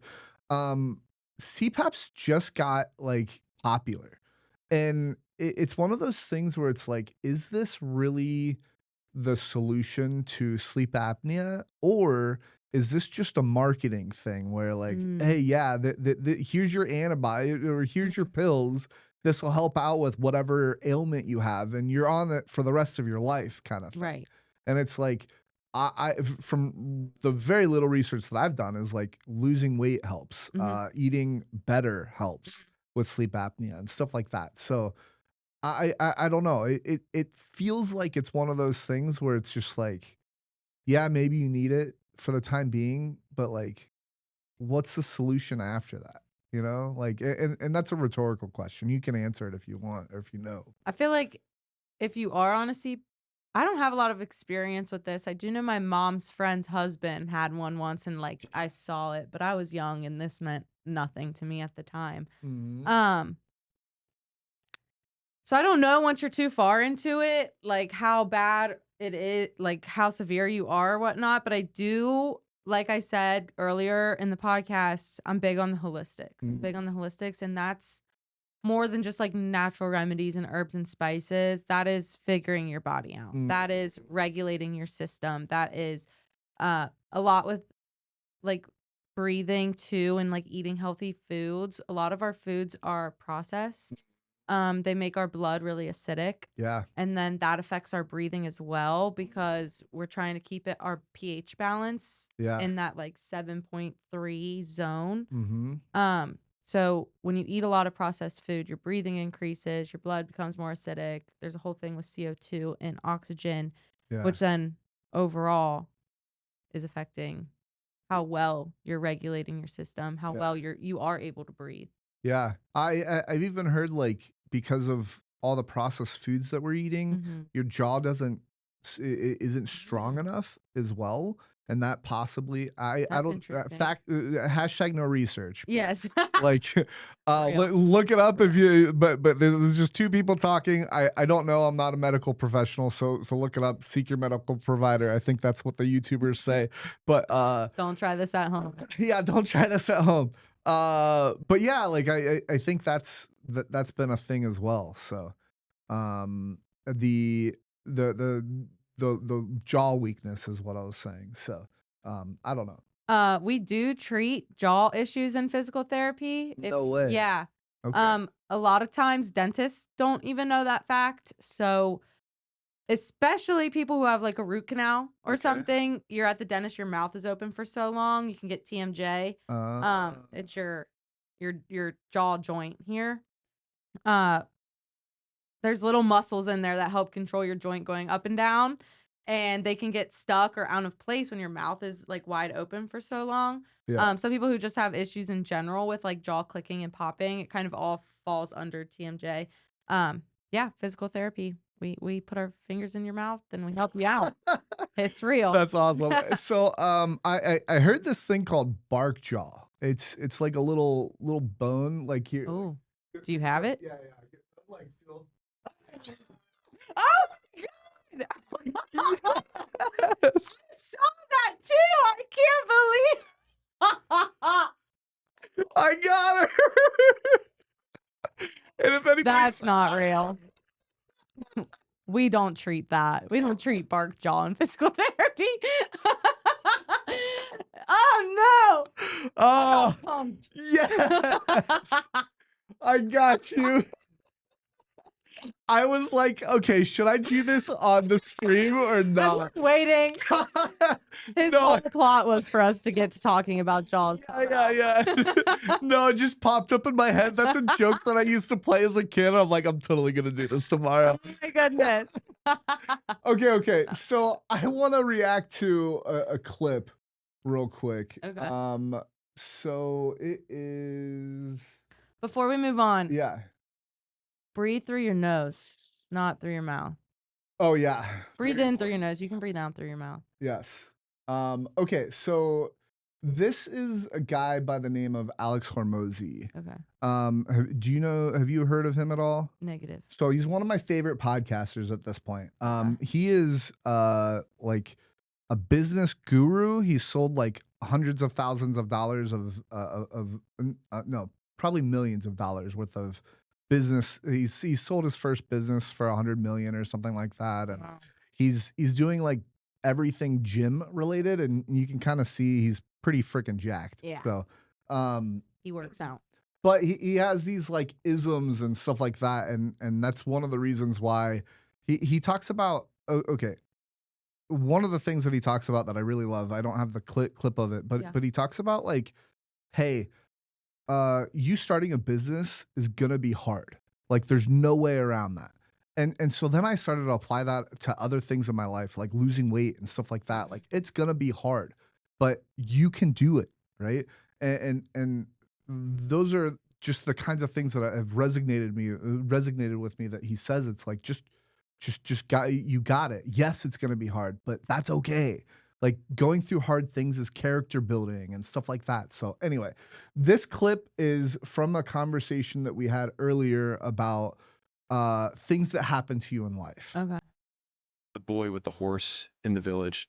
I'll tell it in 30 seconds, which is uh, dad gets kid a horse, and everyone in the village says, "That's amazing." The old man says, "We'll see."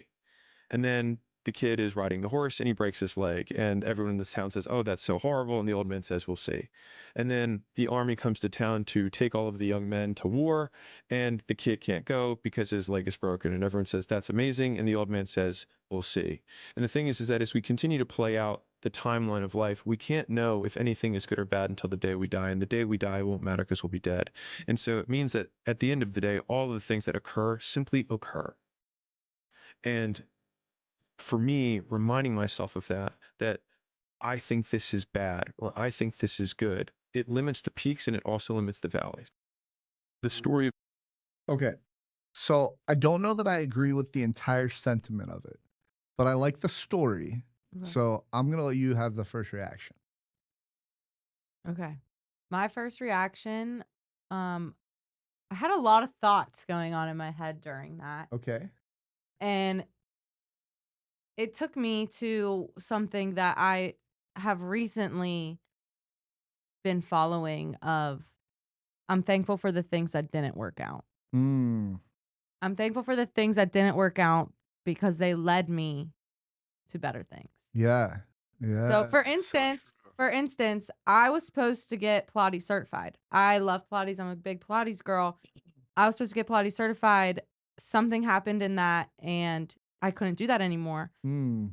So instead, I took the adaptive sports special topics class. Oh, interesting. I Okay. cried when they told me that I couldn't get Pilates certified anymore because of these changes that were out of our control. And I Wow. was so upset because that was my goal. At that point in my life, that was my entire goal was I'm going to become Pilates certified. I'm going to teach Pilates. I'm going to be a physical therapist who does Pilates, which is still a Yeah. goal of mine. But Yeah. if I would have done Pilates, I would not have done adaptive sports. Wow. I wouldn't be here today. Wow. I Okay. know. Okay. So, so one of the things that he kind of took in the video was, uh, it just happens. Mhm. I don't know that I subscribe to that as much. I think I don't know that everything happens for a reason, but I think there's a reason for that things happen. Mhm. In more often than not, let's say. I agree. So, do you agree with that? I do agree. Are you like full everything happens for a reason, or are you like, Yes. yeah, okay, okay, I am full everything happens for a reason. I yeah, think maybe if that reason didn't affect your life, it affected other parties in yeah, there. yeah, And maybe it didn't have impact on you necessarily so much as it did on someone else, but yeah. it's kind of like burnt toast theory. Do you know that theory? I've heard of it, but you refresh my memory. Burnt toast theory is like in the morning you're making breakfast, you burn your toast, you're pissed because Mm, now you're late. But you mm, you put another slice in or whatever, then you're driving to work and you just missed a complete accident. Like now you're waiting in line for the accident, but that could have been you. yeah. Isn't there a movie like Stranger Than Fiction or something like that? Um, a not so fun fact about me is I just don't know movies You don't or know, TV you shows. don't watch TV or movies at all? Not often. Not often. Do you have like a favorite or Rick and Morty. you did say Grey's Anatomy. Oh, Rick and I've Morty's a good actually one. not really watched Grey's Anatomy. Okay. Rick and Morty is my favorite, and I think if you do watch Rick and Morty, then you can kind of get with some of the energy stuff. Yeah. Yeah, I have not kept up with it. I've watched, I think, all but the last season. Okay. How many seasons are there? 7. There's 7 now. Yeah, and Okay. eight's coming out soon. Okay, okay. Interesting. Yeah, Rick and Morty is one of my favorites. So. It's my comfort show. What do you watch it on?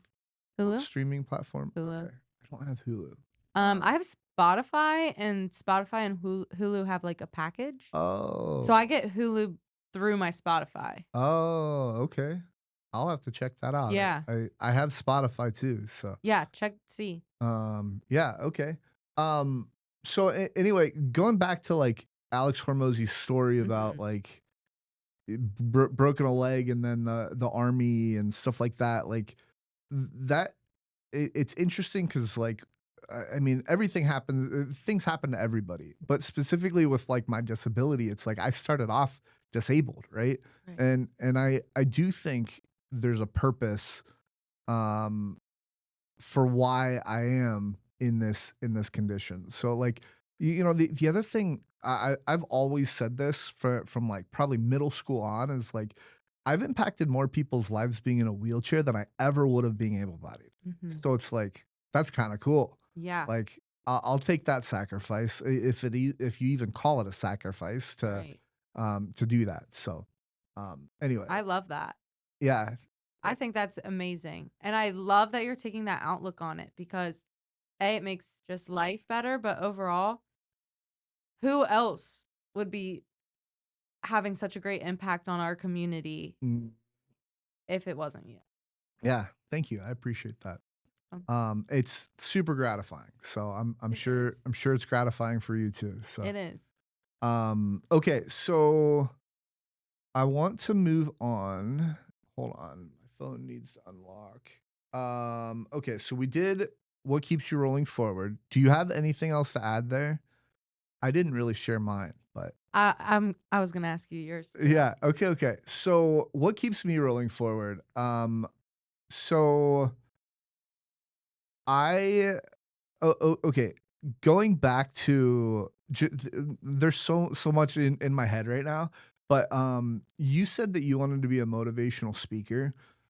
In my phone, I have something like a notepad called Path to TED Talk. Oh, Yeah. So I will be in the crowd. I yes. will be in the crowd. Yes. So I would love I don't know that I like the idea of being a motivational speaker per se. Yeah. Like I want to have an impact on your life. I don't just want to make you feel good. Like there's another TED Talk for that a lady in a wheelchair, electric wheelchair has. It's titled "I'm Not Your Inspiration, Thank You Very Much." And I actually vehemently, well, not vehemently, but I pretty hard disagree with her sentiment. Is like, hey, don't use me as an inspiration. It's patronizing. My thing is, I actually I did this with my doctor. So my doctor was like, hey, I want to inspire you to lose more weight, and he was a bigger guy too. And I was like, okay, how much do you weigh? Mhm. Let's go. We can keep weighing each other and going back and forth. Mhm. And he goes, he goes, we're not going there. So second visit, I was like, hey, I've lost 9 pounds. Where are you at?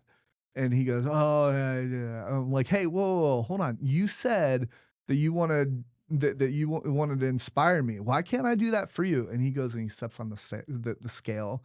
He turns around. And he goes, I've lost 5 pounds since last time I saw you. So, and then he goes and then like he does this.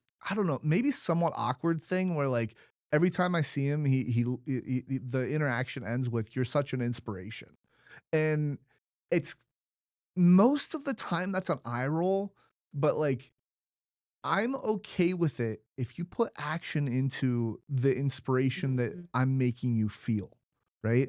Mhm. And so I even told him that. I said, as long as you take action on it, I'm okay being your inspiration, right? So like I'm not your inspiration. Thank you very much. The TED Talk, I think is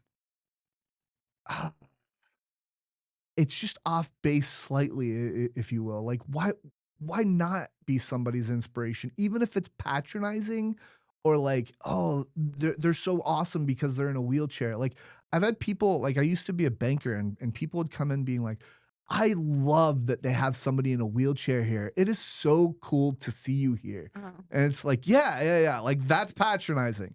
But at the same time, it's like, I don't know. I just I want to turn that into a better look, a more positive outlook than like, no, don't do that. Right. What was her point of the podcast? Like she didn't want people to find her as inspiring? Um, yeah, like what, but it's for stupid stuff. Got it. It's for like again at the banking center, they were proud of me for being in a wheelchair and having a job. Yeah. Like they weren't proud of me for doing something hard. It was just like getting up in the morning and getting out and like I've had people do that as well, right? And I get that to an extent, but um I don't know, one, people just aren't educated, and it's our job as people, as individuals with disabilities to go out and make that impact and educate people and like have those interactions maybe in that are a little awkward and Yeah. um You want to be I don't know. inspiring because of the impact that you're making. You don't want to be inspiring just because you're doing something in a wheelchair. Exactly.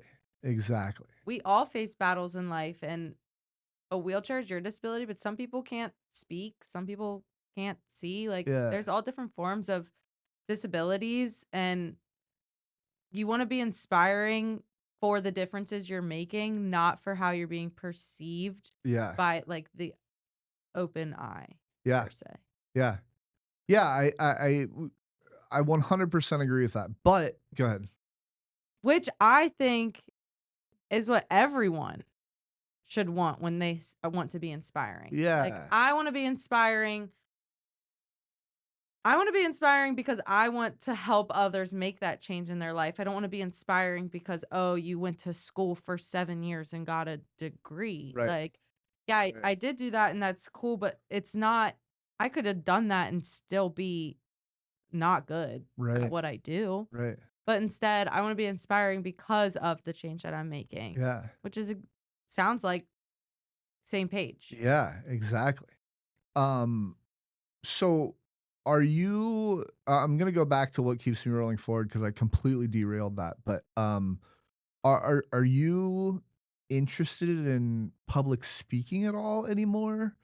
Or like you said you wanted to be a motivational speaker and that's gone away, but Um, I think that was just a fad in my life of okay. like, oh, I'm feeling so positive and Yeah. motivational. Yeah. My friends, I've always taken pride in the fact that I have a very logical outlook on things as well. Mm, Um, and I think on an emotional maturity level, I did kind of mature faster than like classmates per se in high school and such. So I was always a friend that people could come to for sound advice yeah. and not just like, yeah, you're right. That was terrible. She sucks. You should get revenge. Like it Yeah. was like, hey, like let's look at it from a couple points of views, and then decide what our next course of action is gonna be.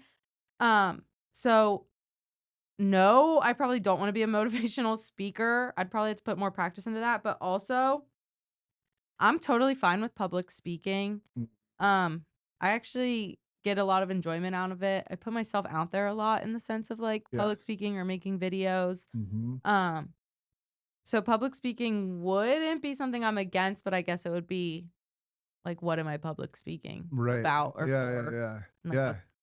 if I was public speaking, if it's not just something super cool to put on my resume, Yeah. I would want it to be impactful, Yeah. Yeah, yeah, same. like a cool TED talk. Yeah. So, what's your TED talk gonna be called?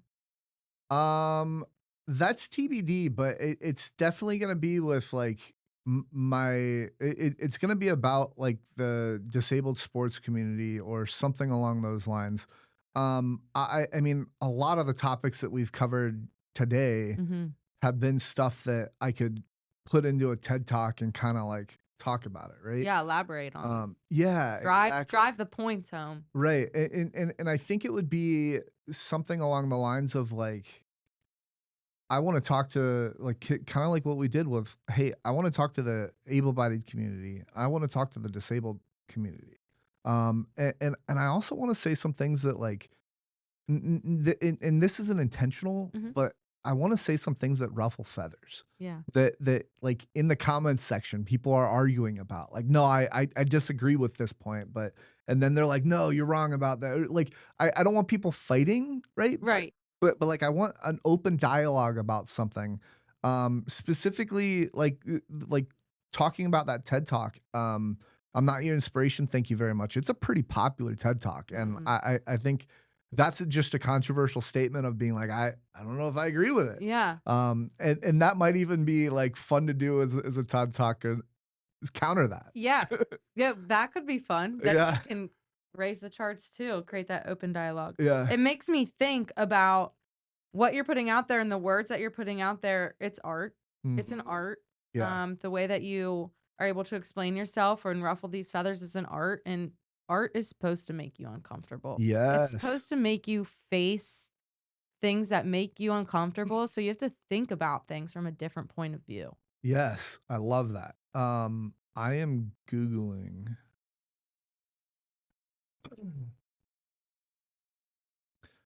Um,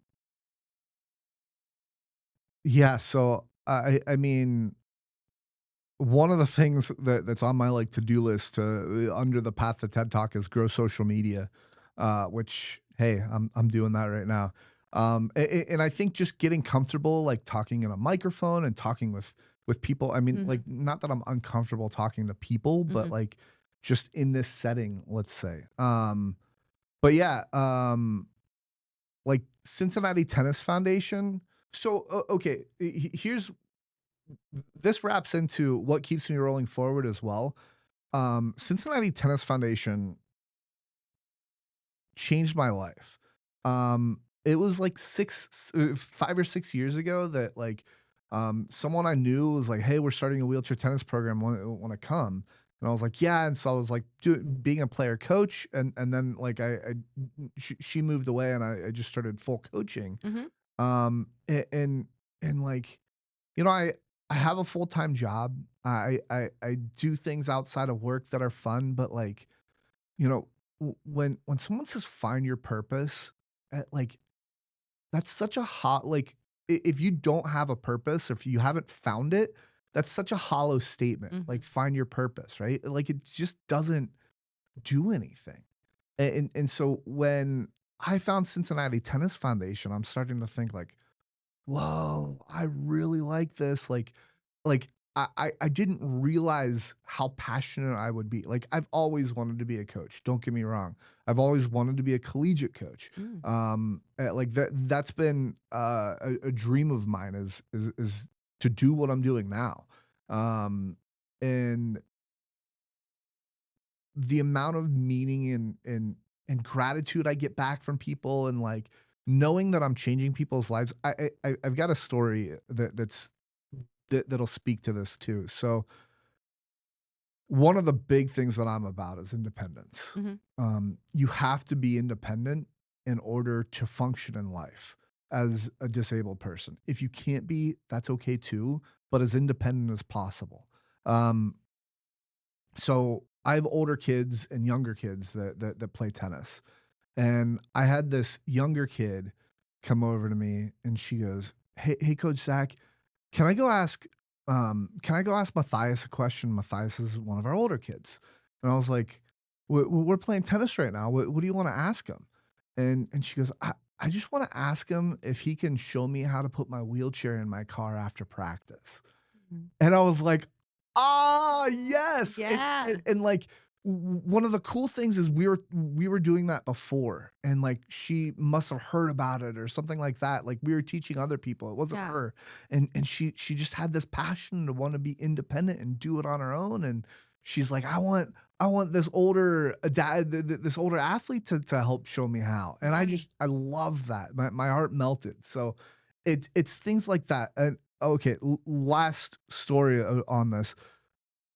I wonder if I told you this already, but regardless, it's good for the Yeah, podcast. and so Um, viewers haven't heard it. yeah, so at the blind and visually impaired class that I do, often I'll ask what the kid's favorite thing is about the day, Mhm. and I went around and they'll say, "Oh, forehand" or whatever else, and this one kid said, "I did something today that I never thought I could do," and it was like, oh. Wow.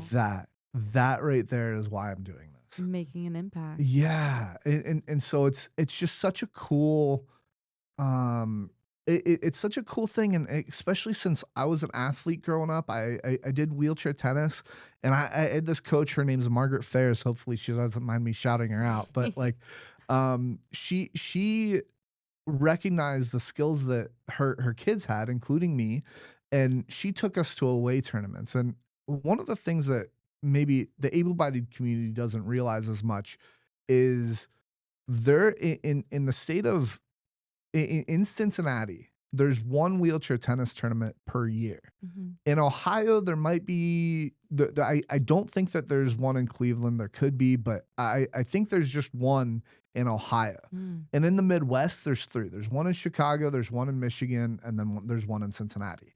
So you have to travel. Like it's not just Oh. like you're like of course when you're an able-bodied and you get good, you do have to travel, but like there's a lot more opportunity of like just close by type of things that you can just go to that is 20, 30 minutes away or less, right? So so this coach for free flew us around to like Florida and different things and all that and so like I really just want to give back to her.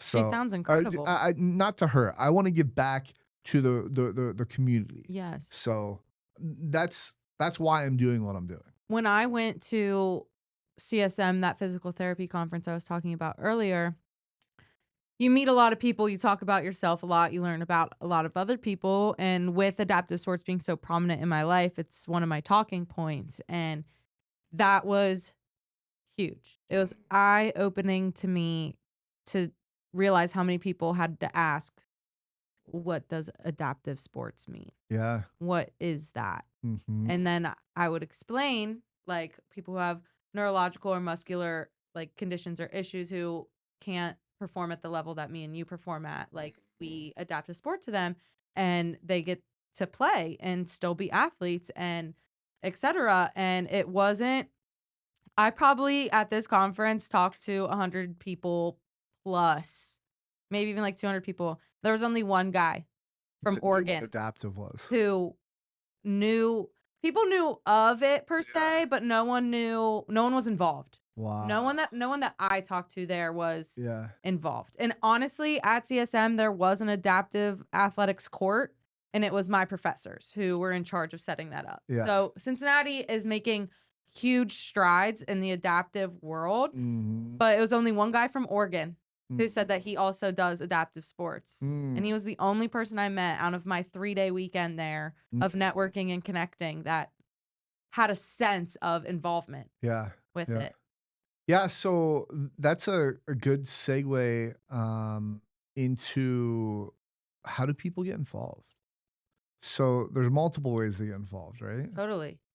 So go ahead. So if you are disabled and looking to be an athlete, we have the Bridge Adaptive is a big one around here that we do. So if you're in the Cincinnati area, their Instagram is the Bridge Adaptive. Their website is thebridgeadaptive.com. Mhm. And they put on a ton of different sports. Mhm. So they have things like soccer, we did skiing, we have tennis, we do CrossFit, we do volleyball. I haven't participated in the volleyball, but I know that that's one that they do sometimes. They do it in Cincinnati?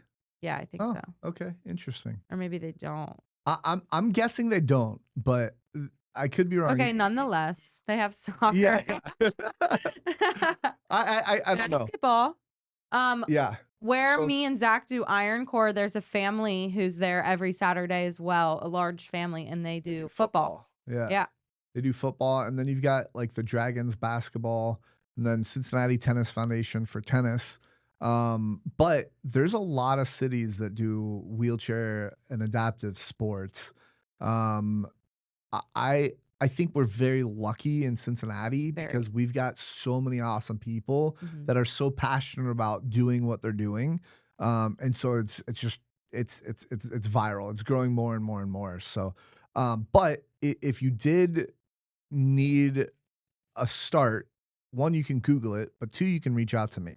I have a lot of contacts, and you tell me the sport that you want to play, and I could probably get you close to that vicinity, if nothing else. You can find someone who Y- knows Yeah, how to get that yeah. person there as well. And that includes overseas and stuff like that. I know people in a lot of different places, and if I don't know people in your specific country, I could probably find somebody who does. Yeah. So Me and Zach have a pleasure of knowing Mimi yeah, Ernest. She's awesome. And Danny Meyer. And Mimi is the athletic trainer for our rugby Paralympic team. yep, So she has been to Paris with our Paralympic team. So yeah. we'd have those resources. She was in France this past Yeah. year doing PT stuff. Yeah. Her title was what was it? Athletic trainer. Trainer. Okay. So Mimi is a unique case where she's an athletic trainer and physical therapist. Ah, okay, cool. Yes. And you're taking a class under her, or is that Danny? Yeah. So she did teach a physical therapy class to us. Okay. But the special topics class that I am is both her and Danny. Ah, okay. They both are like our professors for that. Yeah. Okay. Um. Okay. So, do you have any other questions for me?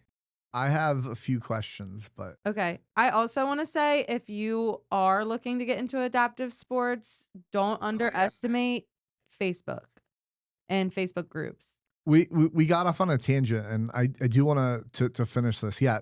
Facebook, but okay. So we covered. Hey, if you do have a disability, here's how to get involved. What about able-bodied people and how to get involved?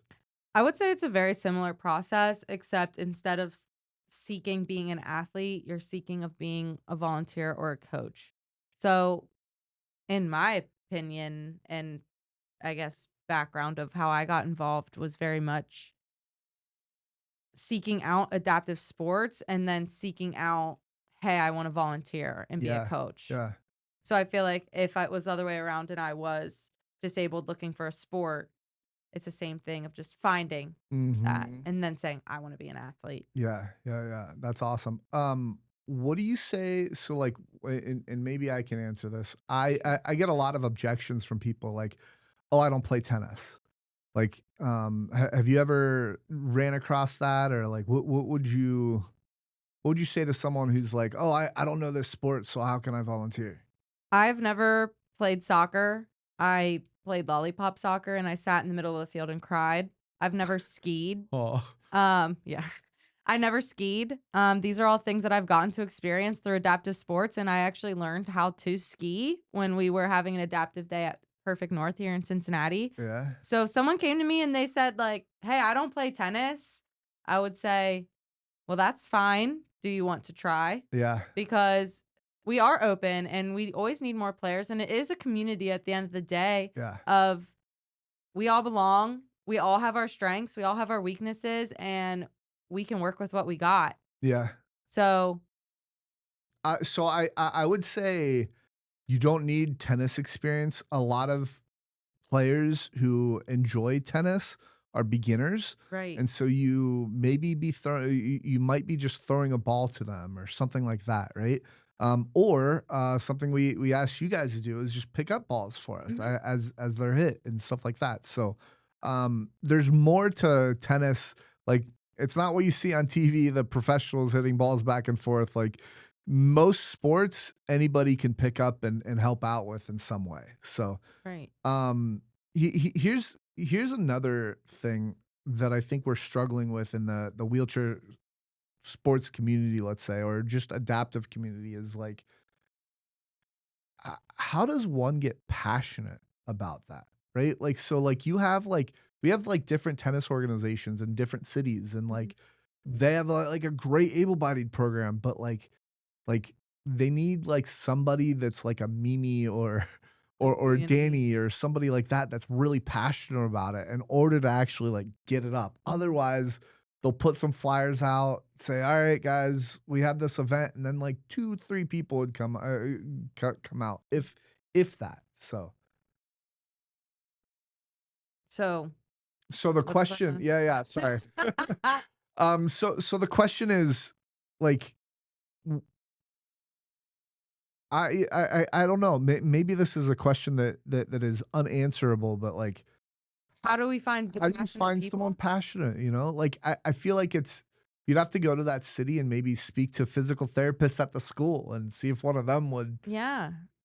I don't know. I think too, it's a very maybe this is wrong, but I feel like it's upcoming Mhm, and gaining more traction in mhm. places. I think there are people everywhere Yeah, that are disabled in a wheelchair, have something that hinders them from participating in an able-bodied sport, yeah, and it's just providing that opportunity for them. But I agree that we have these events and only 2 or 3 people show up, uh-huh. but it's making it the best at every event because it's just like anything. You start a business, your friends and family don't even buy from you. It's like a 3 strangers, and then what? They tell their friends about how great your quality was. They tell Yeah, their friends about how great your products were. They tell their friends about how great their experience was, and then mhm. it's kind of ripple effects from there. Yeah, for I sure. think awareness and just the education and just letting people know, like, "Hey, this Yeah, exists," yeah. is important. Yeah, I think we could do, like, at least in the tennis world, we could do a better job at, like, outreach, but, you know, it's only there's only so much time in the world, right? Like I feel like hospitals and, like, doctors' offices would be good places Yeah, to have flyers or, like, brochures for yeah, this, yeah, you're right. especially because, like, you're going to see a doctor probably decently often, and then on Yeah, top of that, your doctor's telling you, "Hey, man, let's lose weight." Like, right, yeah, okay, you wanna inspire me? Well, hey, look, now I have some flyers for you of, like, yeah, "Hey, here's some ways you could get involved with exercise," right, and we have iron court, we have workout classes, we have CrossFit, we have yeah, tennis. yeah, yeah, I love that. Okay. Okay, let's do a hard segue here Okay, and do quotes. cool. You have some quotes. I have one quote that I would love to share. Okay, let's Do hear you it. have a quote first so we can sandwich it? Do you want me to do Yeah, yeah. I have two. Cool. Um okay, so hold on. I guess I have 2. Okay, so Alex Hormozy, the guy that we just saw, Yes. he says whenever something is hard, he thinks to himself, this will be the story that I'll one day tell.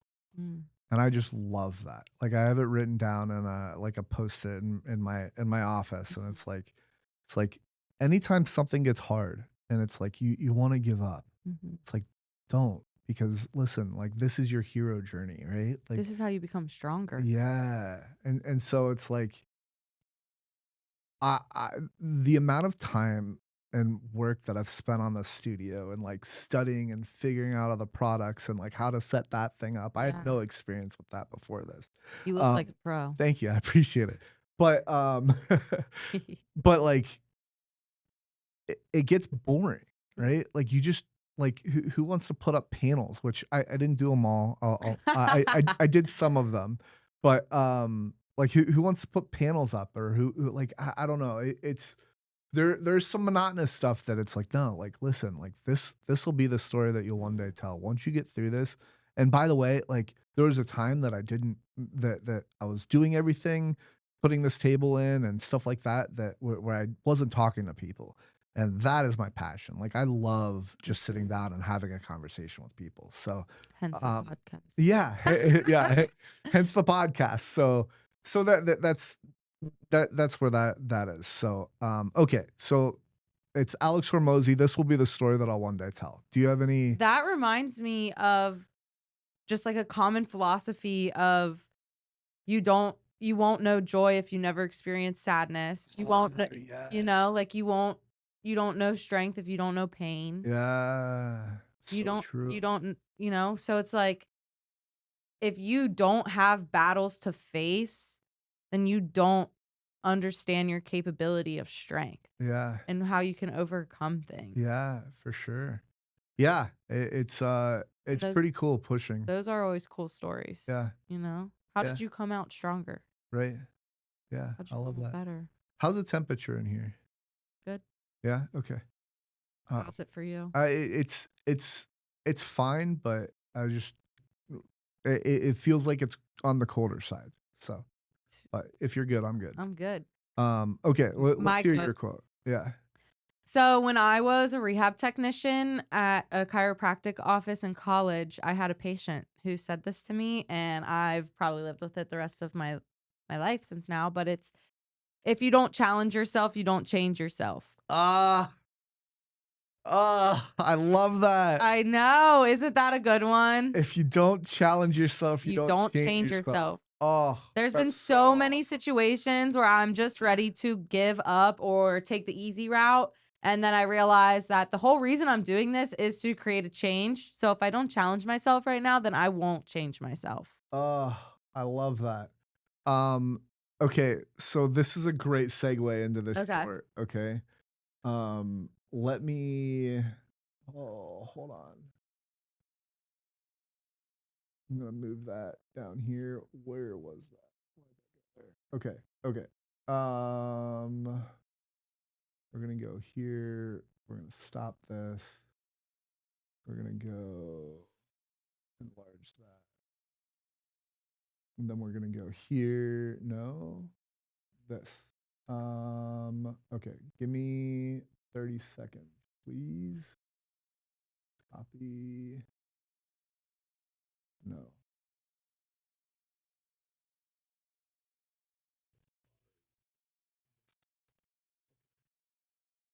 Okay. Cool. So, this is Jimmy Carr. He's a stand-up comedian.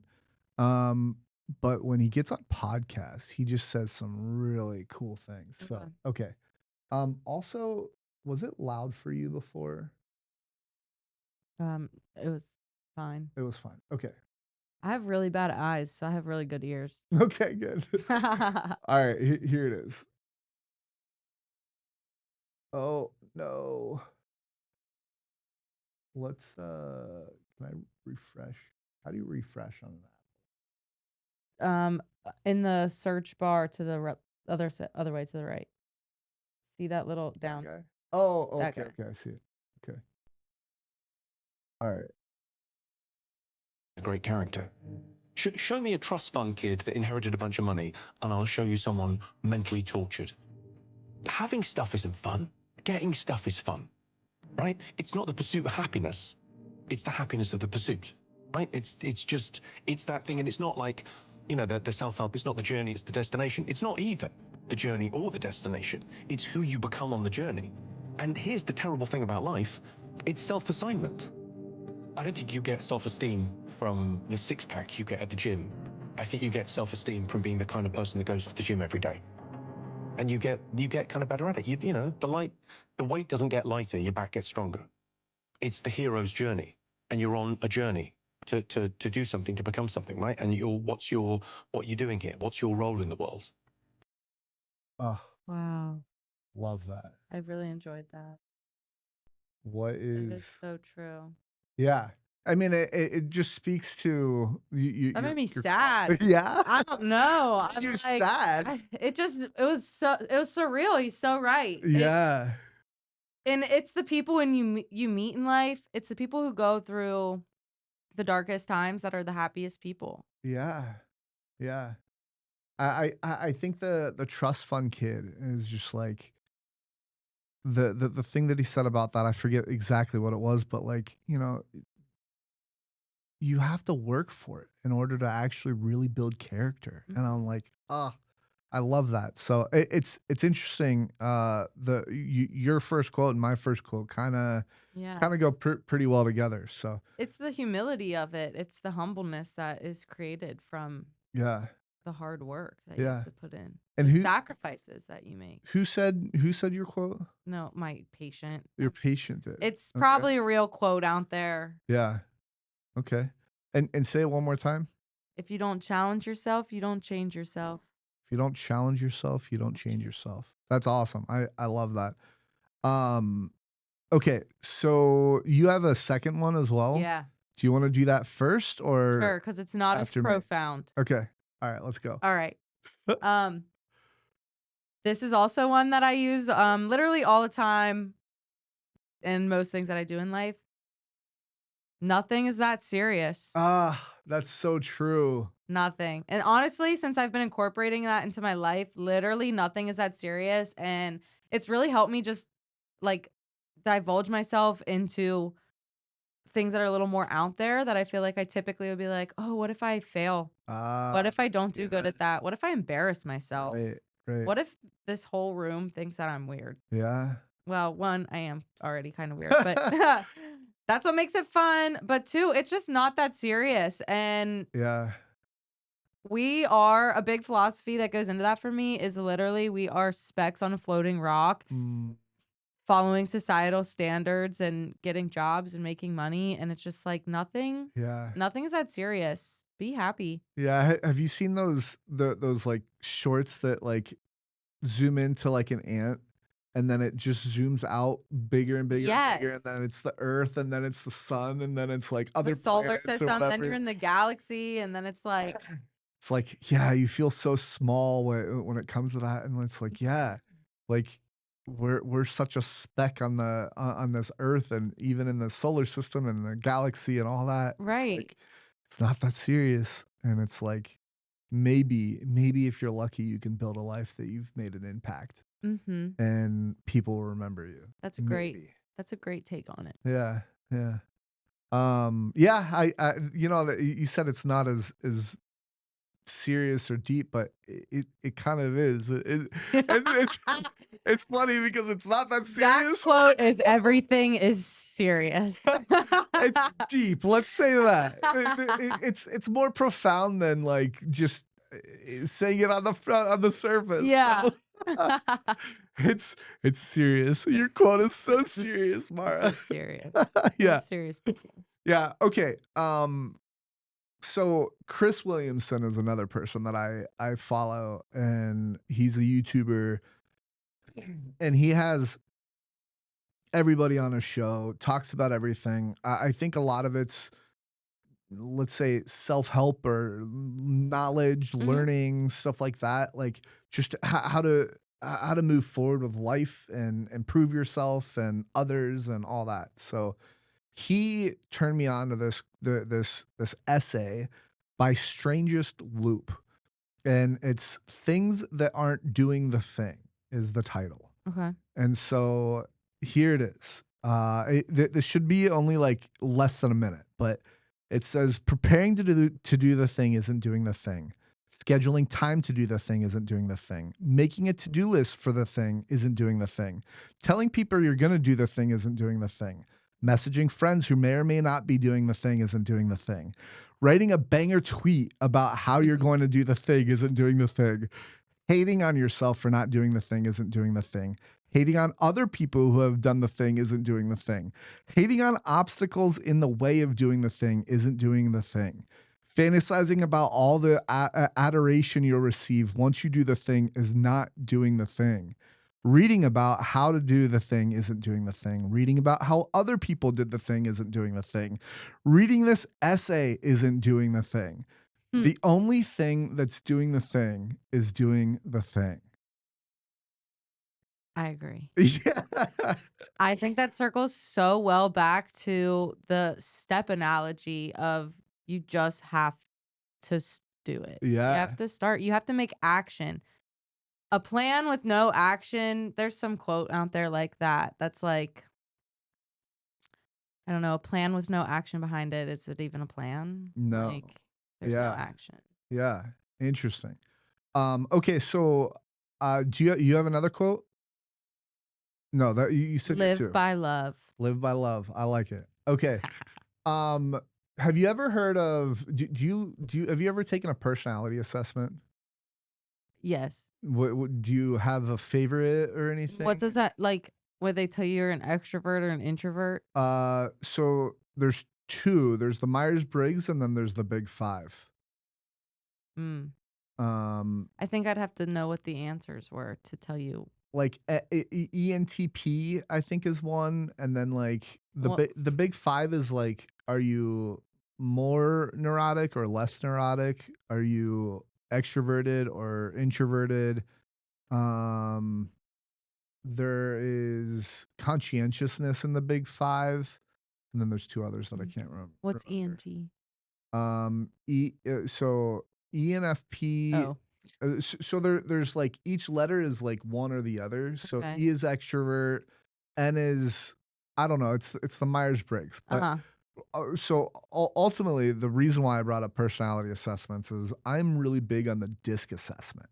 And the DISC is it's spelled D. It's all caps except for the I. It's DISC, and it stands for something like dominant, influence, supportive, and then conscientious. Mm. And everybody's all of everything, Right. but you typically gravitate towards another one. So my question to you is it's a pretty easy, like you can take the test and all that, but Yeah. like there's a pretty easy way to tell is there's are you fast paced or are you more slow paced? I'm in the middle. You're in the middle. Okay. Then are you thing oriented or people oriented? People oriented. People oriented. Okay, so you sit in the middle of an I and the S. I would probably say just from like talking with you, that's probably what you are.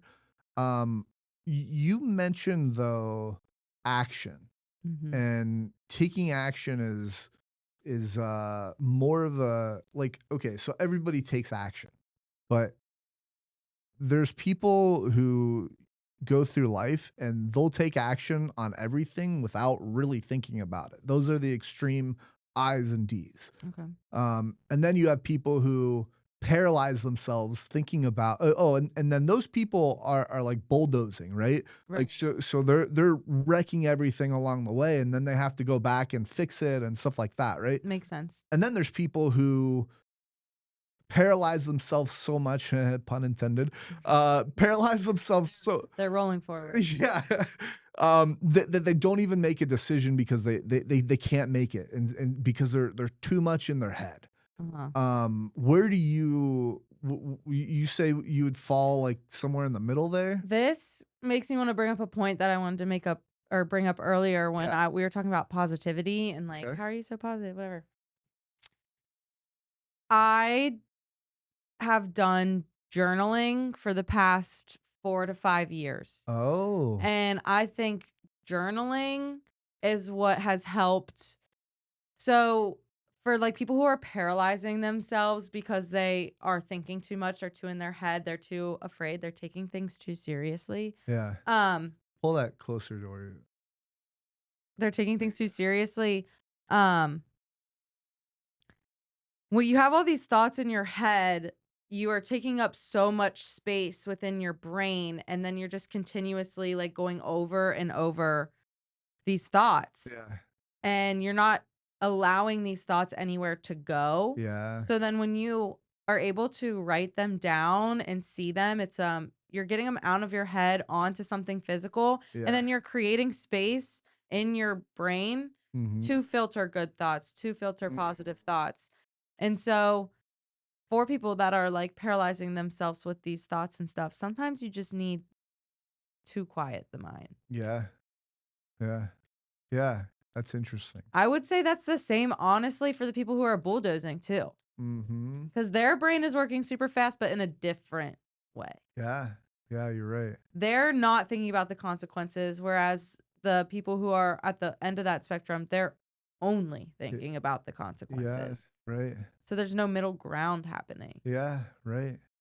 That's interesting. So when it comes to journaling, how often do you journal?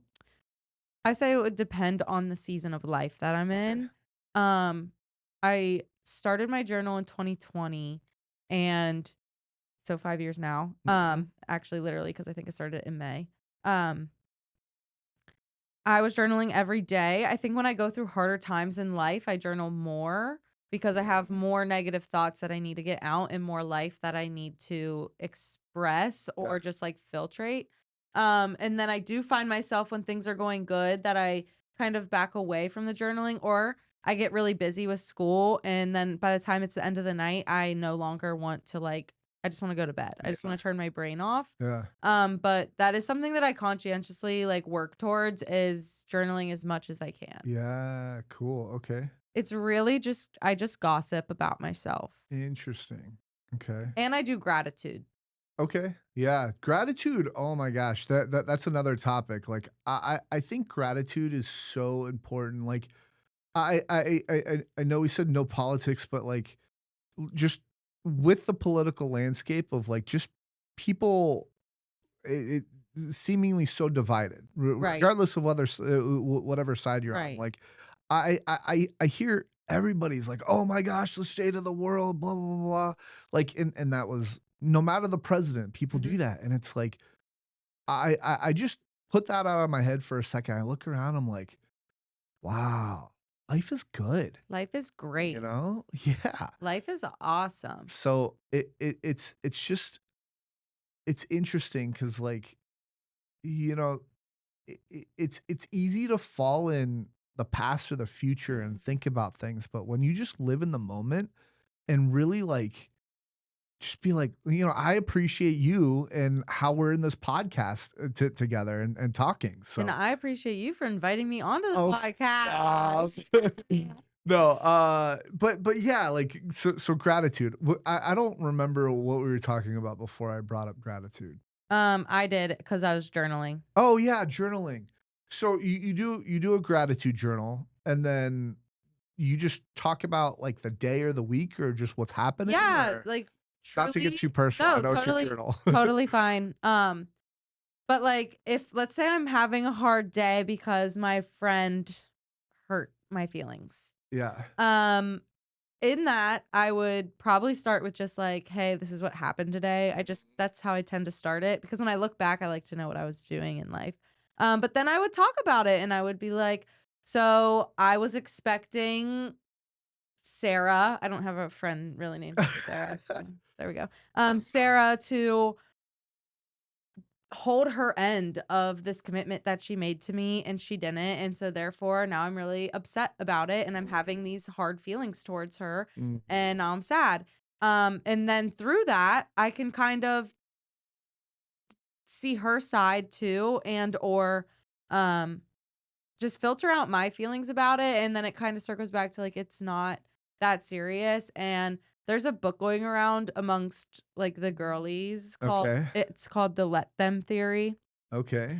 I've not read this because I feel as though I kind of live my life by it, but it's been very impactful for some of my girlfriends. Mm, In essence, what I've collected from their summaries of the book of the Let Them Theory is exactly what you think it is. Like not taking things too personally and letting their actions show how they feel yeah. or what their motives are or like where they do place you in your life. Yeah. And you might jump when they say jump, but if they're not even going to consider walking up on the bridge with you, like why would you give them that energy Yeah. as Right. well? Right. So a lot of the laws of the universe, one of them is like related to the energy and whatnot, but I have a personal theory that the best way to flirt with the universe is to be grateful to the universe. And when you're Ah, grateful just in life to Mother Nature, to the universe, to your source power, whatever your higher power is, anything of that sort, yeah.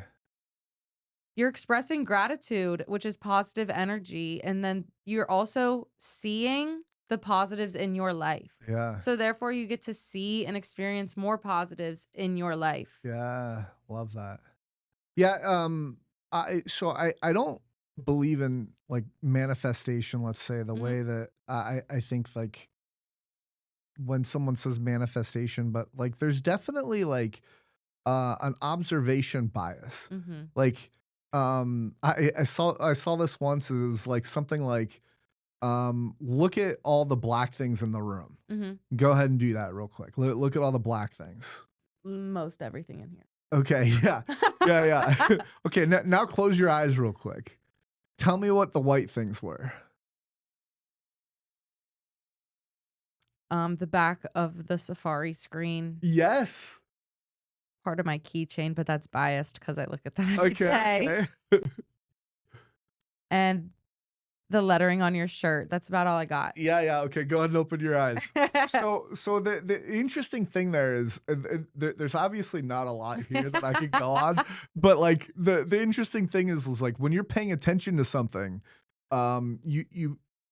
you're more aware of what is there versus when you're not paying attention to it. Mhm. And so like the manifesting that I think is pretty real is like if you're seeking it out or like you have it on your mind, it's like you're gonna be looking for it, right? So Your thoughts create your reality. yeah. So anyway, okay. So anything else to add to that before we move on? I think I'm good. Okay. So the next topic is a few maybe fun questions, maybe a deeper question, but they're fun questions. Okay. If you could receive a letter from your future self, what advice or insight would you hope to find in it? This is the insight that I would hope I find from it is that I'm happy. My goal in life is just to be happy. Yeah, That's how I guide my decisions in life. Is that going to make me happy or not? great. Maybe it has its pros and cons to it, but so far it seems okay. Yeah, I would like insight about where I've ended up and if I've actually accomplished the goals that I have. yeah, Yeah. Advice that it's kind of hard to decide what advice I would want from my future self. Unless it was just straight up like you should choose to take this path yeah. because that's the path that's gonna get you where you want. Right. Yeah. I also think there's as much as I'd want like, hey, some advice, like there's a gap of learning that Yeah. advice, right?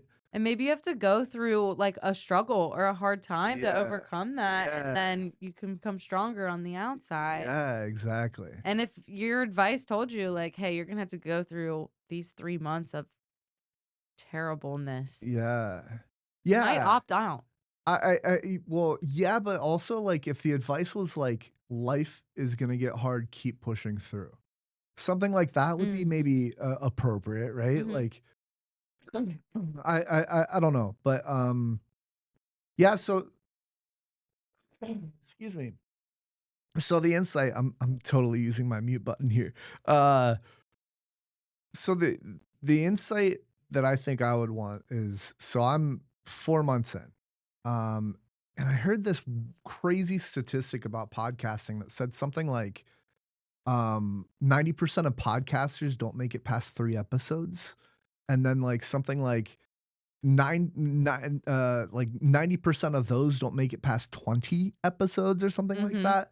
And it's like, whoa, like I think one thing that I've really valued in my life recently is consistency Mhm. and making sure that like I'm showing up and doing the things that I've set out to do. So pretty determined. Like I love talking with people Right. and doing this, and I feel like um everybody has a message that they have that just the world needs to hear. Yeah. So I think it's a powerful podcast too because you do live a lifestyle that is different and unique to you, yeah, and then it can help impact other people who are looking or have similar interests into the things that you have interests in. yeah, And you have a profound amount of knowledge in different areas of life that you get to share yeah, on the podcast. yeah, exactly. And a lot of cool people. A lot of Um, cool people. like this gym, there's so many people that come through this. And like Rob, my trainer, he knows so many people that he's already introduced me to that they're like, yeah, I want to come on your podcast and all that. So And it's MMA, right? yeah, yeah, That type of like martial arts sport, they have great insight they because do. MMA and stuff is discipline. Yeah, It's discipline. It's yeah, overcoming. You thought your own physical barriers. You're overcoming your own physical barriers, your mental, emotional barriers. Mhm. That's an all around like mind, body, spirit type of sport. Yeah, yeah, it sure is. And it's been so cool to get to know some of the fighters and stuff like that. So Rob's trained some of the best fighters in the world, Mhm. so it's been really cool to learn from him and um, see him adapt it to like me being in a wheelchair and my friend being in a wheelchair as well. So I think your passion is what will take you far. yeah, A lot yeah, of I hope podcast people so. probably start it with the idea of like, we're going to go big and this is going to be great, but they don't Yeah, have substance. right. Yeah, And then we are in a day of social media too. So it's like all it takes is one good moment yeah, of someone thought something was funny and now it's going viral and now you're gaining traction, and social media has changed the way of so many things in life. And I think like popularity on social media can come fast. yeah, yeah. I'm my goal is like, well, no. The realistic number that I have in my head is 2 years. I've listened to a lot of Yeah. podcasts and like usually it takes a long time to get the ground rolling, but hopefully if I listen to the content creators that I'm listening to, I can build a little bit faster and follow some of the strategies to get recognized faster and all that. Maybe you'll end up on Joe Rogan. Dude, that would be crazy. We talked about Joe Rogan at the church that I go to the other day, and he has the most listeners of any like news source, like CNN, Fox, Yeah. all those. He has like 11 million a day. Yeah. Yeah. How many people his podcast reaches blew my mind. It's crazy. Blew Yeah. my mind.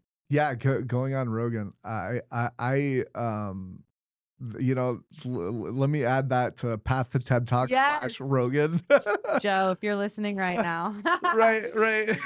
This is a dream. Yeah. But yeah, I mean, going on Rogan, I think one of the podcasters that I was listening to just listed off a whole bunch of people that he's wanted to have on and he's gotten on his show. Wow. So like there are those people that Mhm. I think would be awesome. Like Alex Hormozy would be a Right. dream come true. Jimmy Carr, I don't think that would ever happen. I mean, Jimmy Carr's in Great Britain, I think. Hey, your thoughts create your reality. Yeah, that's true. Right. Positive. Right. He's gonna be on it. I think right now what I want to focus on is friends and family and like just connections. So Yeah. like if you have somebody that you're like, oh my gosh, you gotta interview this Mhm. person. So like something like word of mouth, if you will, at this point. And Yeah. um I'm pretty comfortable talking with anybody Mhm. and like finding a topic or whatever for anybody to talk about to anybody with. I don't know what I just said, but Big in it. yeah, anyway. But yeah, so anyway, okay, so I've got one more question. Are you still good? I'm ready for it. Maybe one more. Maybe one or two. Okay. What is one question you wish people asked you more? I would like to start this by saying what my number one pet peeve is. Oh, I love pet peeves. Let's talk about pet peeves. This is my PSA to everyone listening. And this is my biggest pet peeve. Okay. It is when it doesn't matter if you're a stranger, you're a friend, you're a family member, whatever. But let's say I'll just give the example of a stranger. When you're in passing, like you're walking past each other, our common go-to as humans is, hey, how are you? You do not care how I am. It's a filler. No. It's a filler question. It's a filler space. Instead of just being like, hey, you follow it up with, hey, how are you? And there's only one response. I'm good. Yeah, I'm good. I'm good, thanks. Yeah. I'm doing well. Yeah. Like, I appreciate it. But now if you said that, hey, how are you? And I'm like, I'm actually having a terrible day. You're already 4 steps away. You really don't want to hear my problems. And you didn't ask that question with the intent of being a therapist today. Right. So that's my pet peeve. And one thing that I've learned in physical therapy too is no one's doing great when they're here to see me. Oh. So it's like when someone walks in the door and you're like, hey, how are you doing? You're always starting off on the wrong foot because you're always bringing to the foreground their problem. Yeah, it's like, and go F yourself. You know how I'm doing. Yeah, exactly. They're like, I'm barely able to walk right now. I have no feeling in my leg because I have sciatica. Like, Yeah. I'm doing terrible. Yeah. So it's like, instead, I just like to start with like, I don't even ask people how they're doing until we sit down and I'm ready to listen to Yeah. how they're doing. Yeah. So one question that I wish people would stop asking. Hold on. But before you say that, Okay. pet peeves, I hate small talk. Okay. And that's one of those things about small talk. Cause like, I think it's pretty clear from this conversation. I love to get deep. Right. I love to have fun and laugh. But like the small talk is just one of those things where it's just like, I don't know. And I think typically I can break out of that small talk pretty quick. What's your tactics on that? Or some So- routes you take? So there's actually a lady. I really Vanessa somebody. I can get her name later, but she talks about um her being like a recovering awkward person Okay. is how she defines herself. Uh-huh. And she says, instead of asking how are you, Mhm. say what's good. And that, just that little thing jars people enough because they don't get asked what's good, Mhm. right? And so it's like, I got to think about this instead of just being a bot and going through with my life. Now I have to think about that answer. So you can do things like that, but also like, I don't know. I just get into it with people. Like Yeah. if I wanted to, that Right. is. Like and I'm pretty. I can typically latch on to anything someone says and then dive a little bit deeper into that. Here's a really interesting study that I heard forever ago is if you and I had never met before Mhm. and we're on a plane sitting next to each other, Mhm. there's two different realities. One reality, you talk the entire flight. The other reality, I talk the entire flight. Which scenario are you going to feel closer to me? You talking to me. It's- But that would be vice versa for most of the population. It would be them talking to you Yes. because people love to talk about themselves. Yes. Oh, okay. So you're an anomaly here. I'm an anomaly here because I know the psychology of it. Interesting. So something about me is I read a lot of books about the art of dealing with humans. Ah, okay. So I understand. It helps me understand how people think. I Ah. also I read How to Win Friends and Influence People by Oh, yeah. Dale Carnegie. Uh-huh. That's brought up in there. Yeah. I read it's 92 ways to talk to business people or such. It's like a more modern version of Dale Carnegie's book, and it kind of reflects on that as well. Okay. In there of people love to talk about themselves. So all you have to do as a human to make people like you is ask them questions about themselves. Yes, exactly. Mhm. That's it. And it's pretty easy to do. So easy.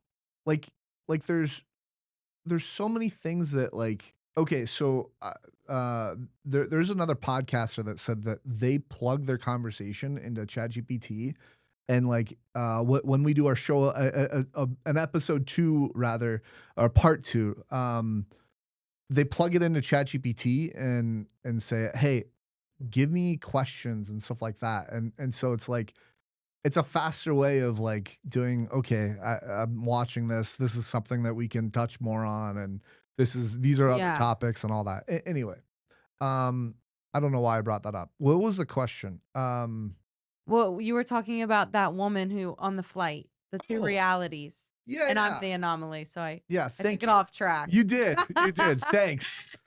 No, but so I actually tried this. Okay. It was an hour plane flight. I said, no matter what on the way there, I don't remember the order, but I just tried to talk less on the way there, and then I talked the entire time on the way back to whoever I was sitting next to. It didn't matter.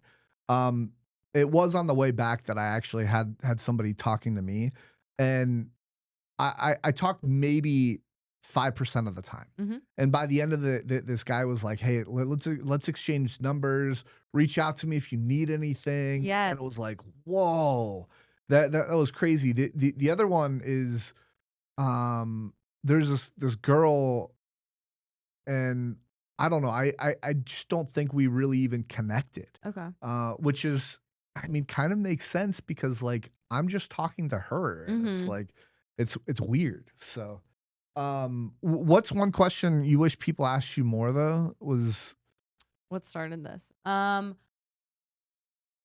I think that's very situation dependent for me. yeah, Sometimes maybe a nice like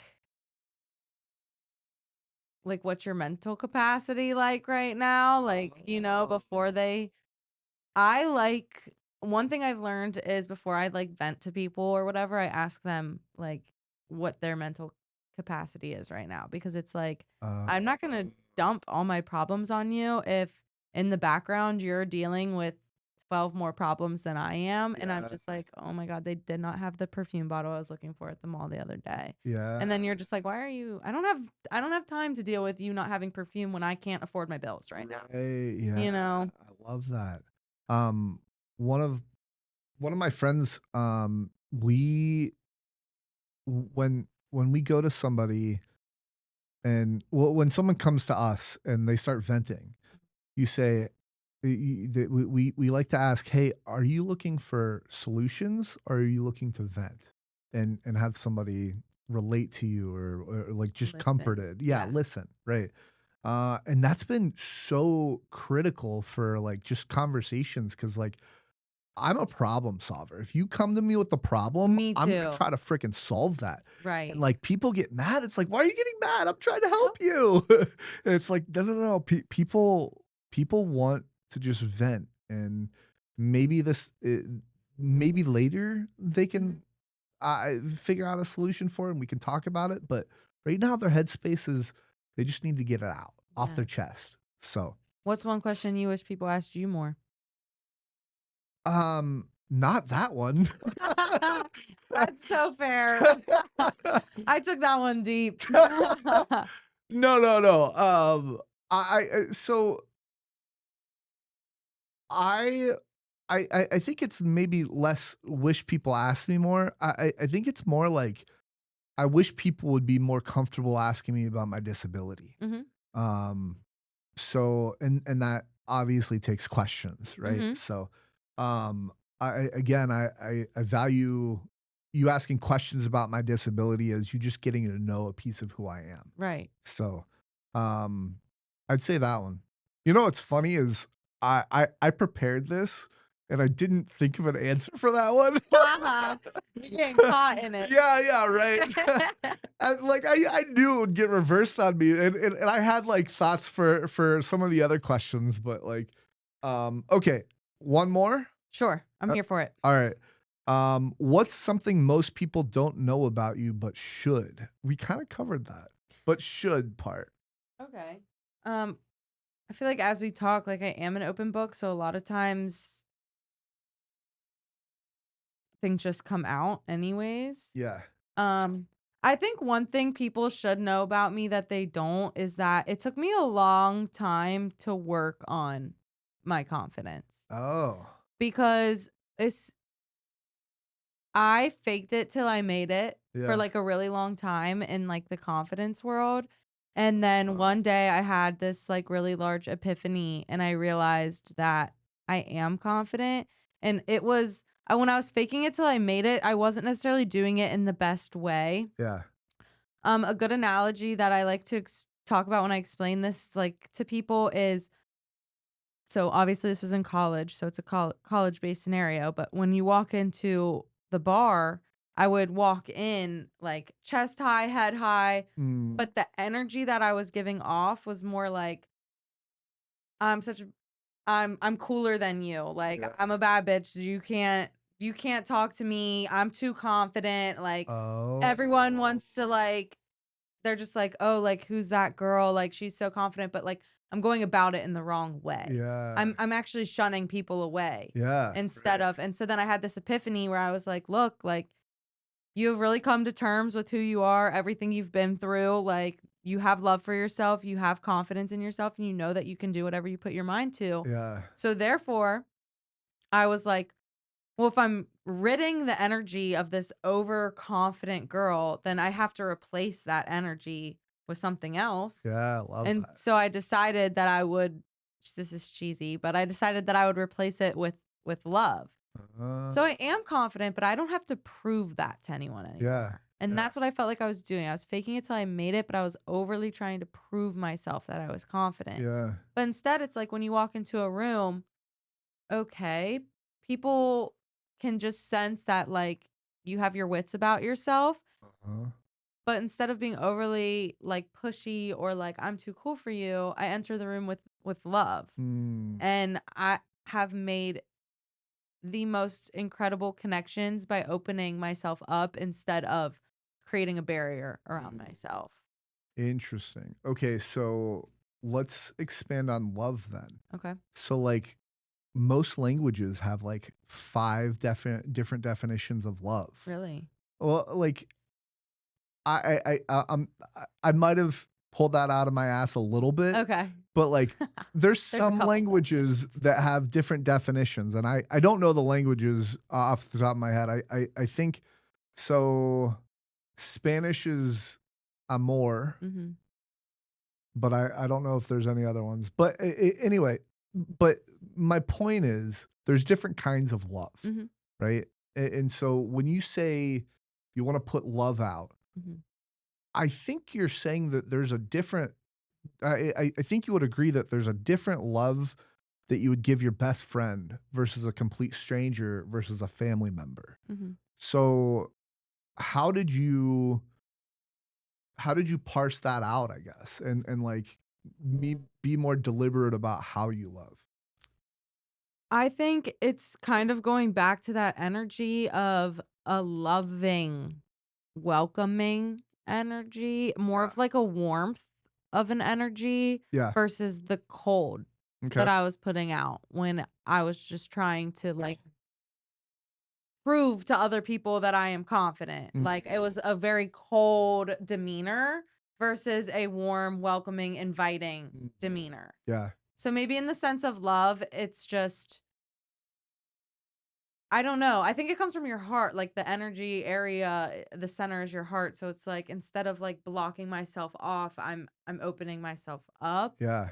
to the invitation of, hey, please come talk to me. Like, Yeah. hey, I'm a genuine person who you can chat about whatever to. Or Yeah. like I'm someone who if you're on the street and you need directions, not that I'm any good with directions, but like I'm a person who you can be drawn to in the sense of like, okay, I could ask her Yeah. instead of when I was walking around like I didn't stink, then it was like, well, I don't want to ask her. She doesn't seem like she wants to be bothered right now. Yeah.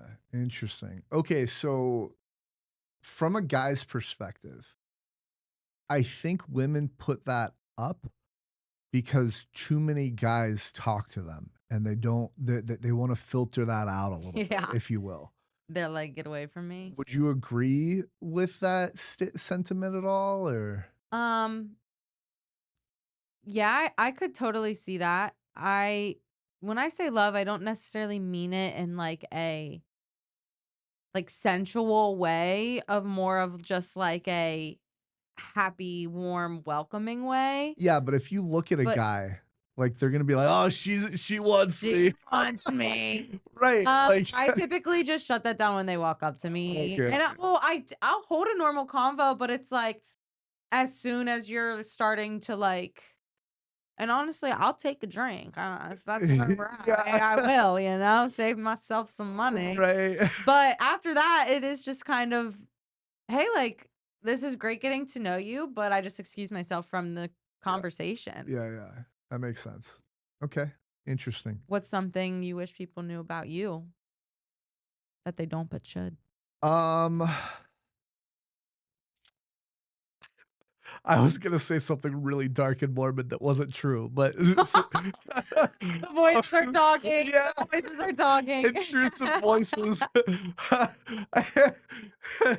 Okay, so what's something that I wish people knew about me? Um, I think I'm with you. Like I'm an open book about nearly everything. Mhm. I think um is this uh I think it would be cool for people to know the experience I've been through within the adaptive sports community Okay. and maybe the wheelchair tennis and all that. So, Yeah. yeah. There's a gosh, I don't like saying this because I don't like to brag, but I'm gonna say this because Say it. it came up in this in thinking about this question is um most people don't know that I was number 1 in the US and 2 in the world in the 18 and under division in wheelchair tennis. Whoa, I didn't know that. Yeah, That so is worth bragging about. no, I hope you yeah, know. I mean, I don't know. I like it's cool. You're so humble. I know, right? But I Hey everyone, had did you hear that? Say it again, Zach. I had the experience of going overseas multiple times to compete for the United States Wow. in tennis. Uh-huh. And so like I've been to France twice, Italy, Switzerland, Poland, Great Britain.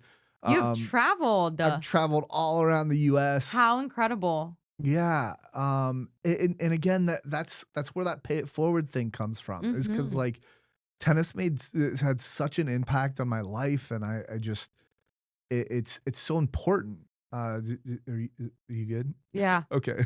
Sorry, I saw you No, my start phone was bug just down blowing there. up. Oh, I okay, was okay. Oh yeah. Like No, freaking me continue. out. Do we need to Continue. get on the table? No, I'm kidding. But yeah, so I just think it's just one of those things that's I want to pay forward. That's it. I love that. Yeah. That's very deep, very meaningful. Yeah. So Tell him again. I was the number 1 US 18 and under wheelchair tennis player in the US and number 2 in the world. Stefan Olsen, if you're out there, I couldn't beat him. So he Number 1 in the US. yeah. Thank you, Mara. I Yeah, appreciate that is something to be very proud of yourself. Yeah. Okay.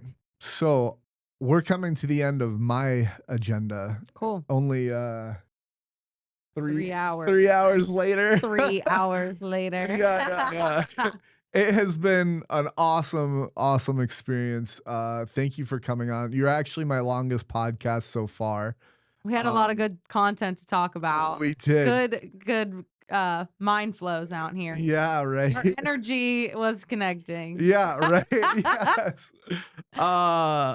Yeah, so is there anything else before we go that you feel like you want to mention or If you want to do it, do it. If you don't want to do it, you should still probably do it. If it's going to make a difference, a positive impact in your life, you should still do it. Don't be afraid to conquer your challenges. It doesn't change you. If it doesn't challenge you, it doesn't change you. Yeah, And then of course I want to say thank you to you for having me on here. This has been an absolutely. absolute blast. Yes, thanks for coming on. I appreciate it. And I hope everybody enjoys the podcast. Leave in the comments the parts that you liked. Discuss amongst yourselves. I might chime in here and there. Mara might chime in here and there. Oh yeah. Do you want to direct them to your social media at all? Sure. I have a wellness account. It's Mara Mara X Wellness. So Mara X Wellness. Cool. Well, in that case, I hope you guys keep rolling forward. Keep rolling forward. Bye.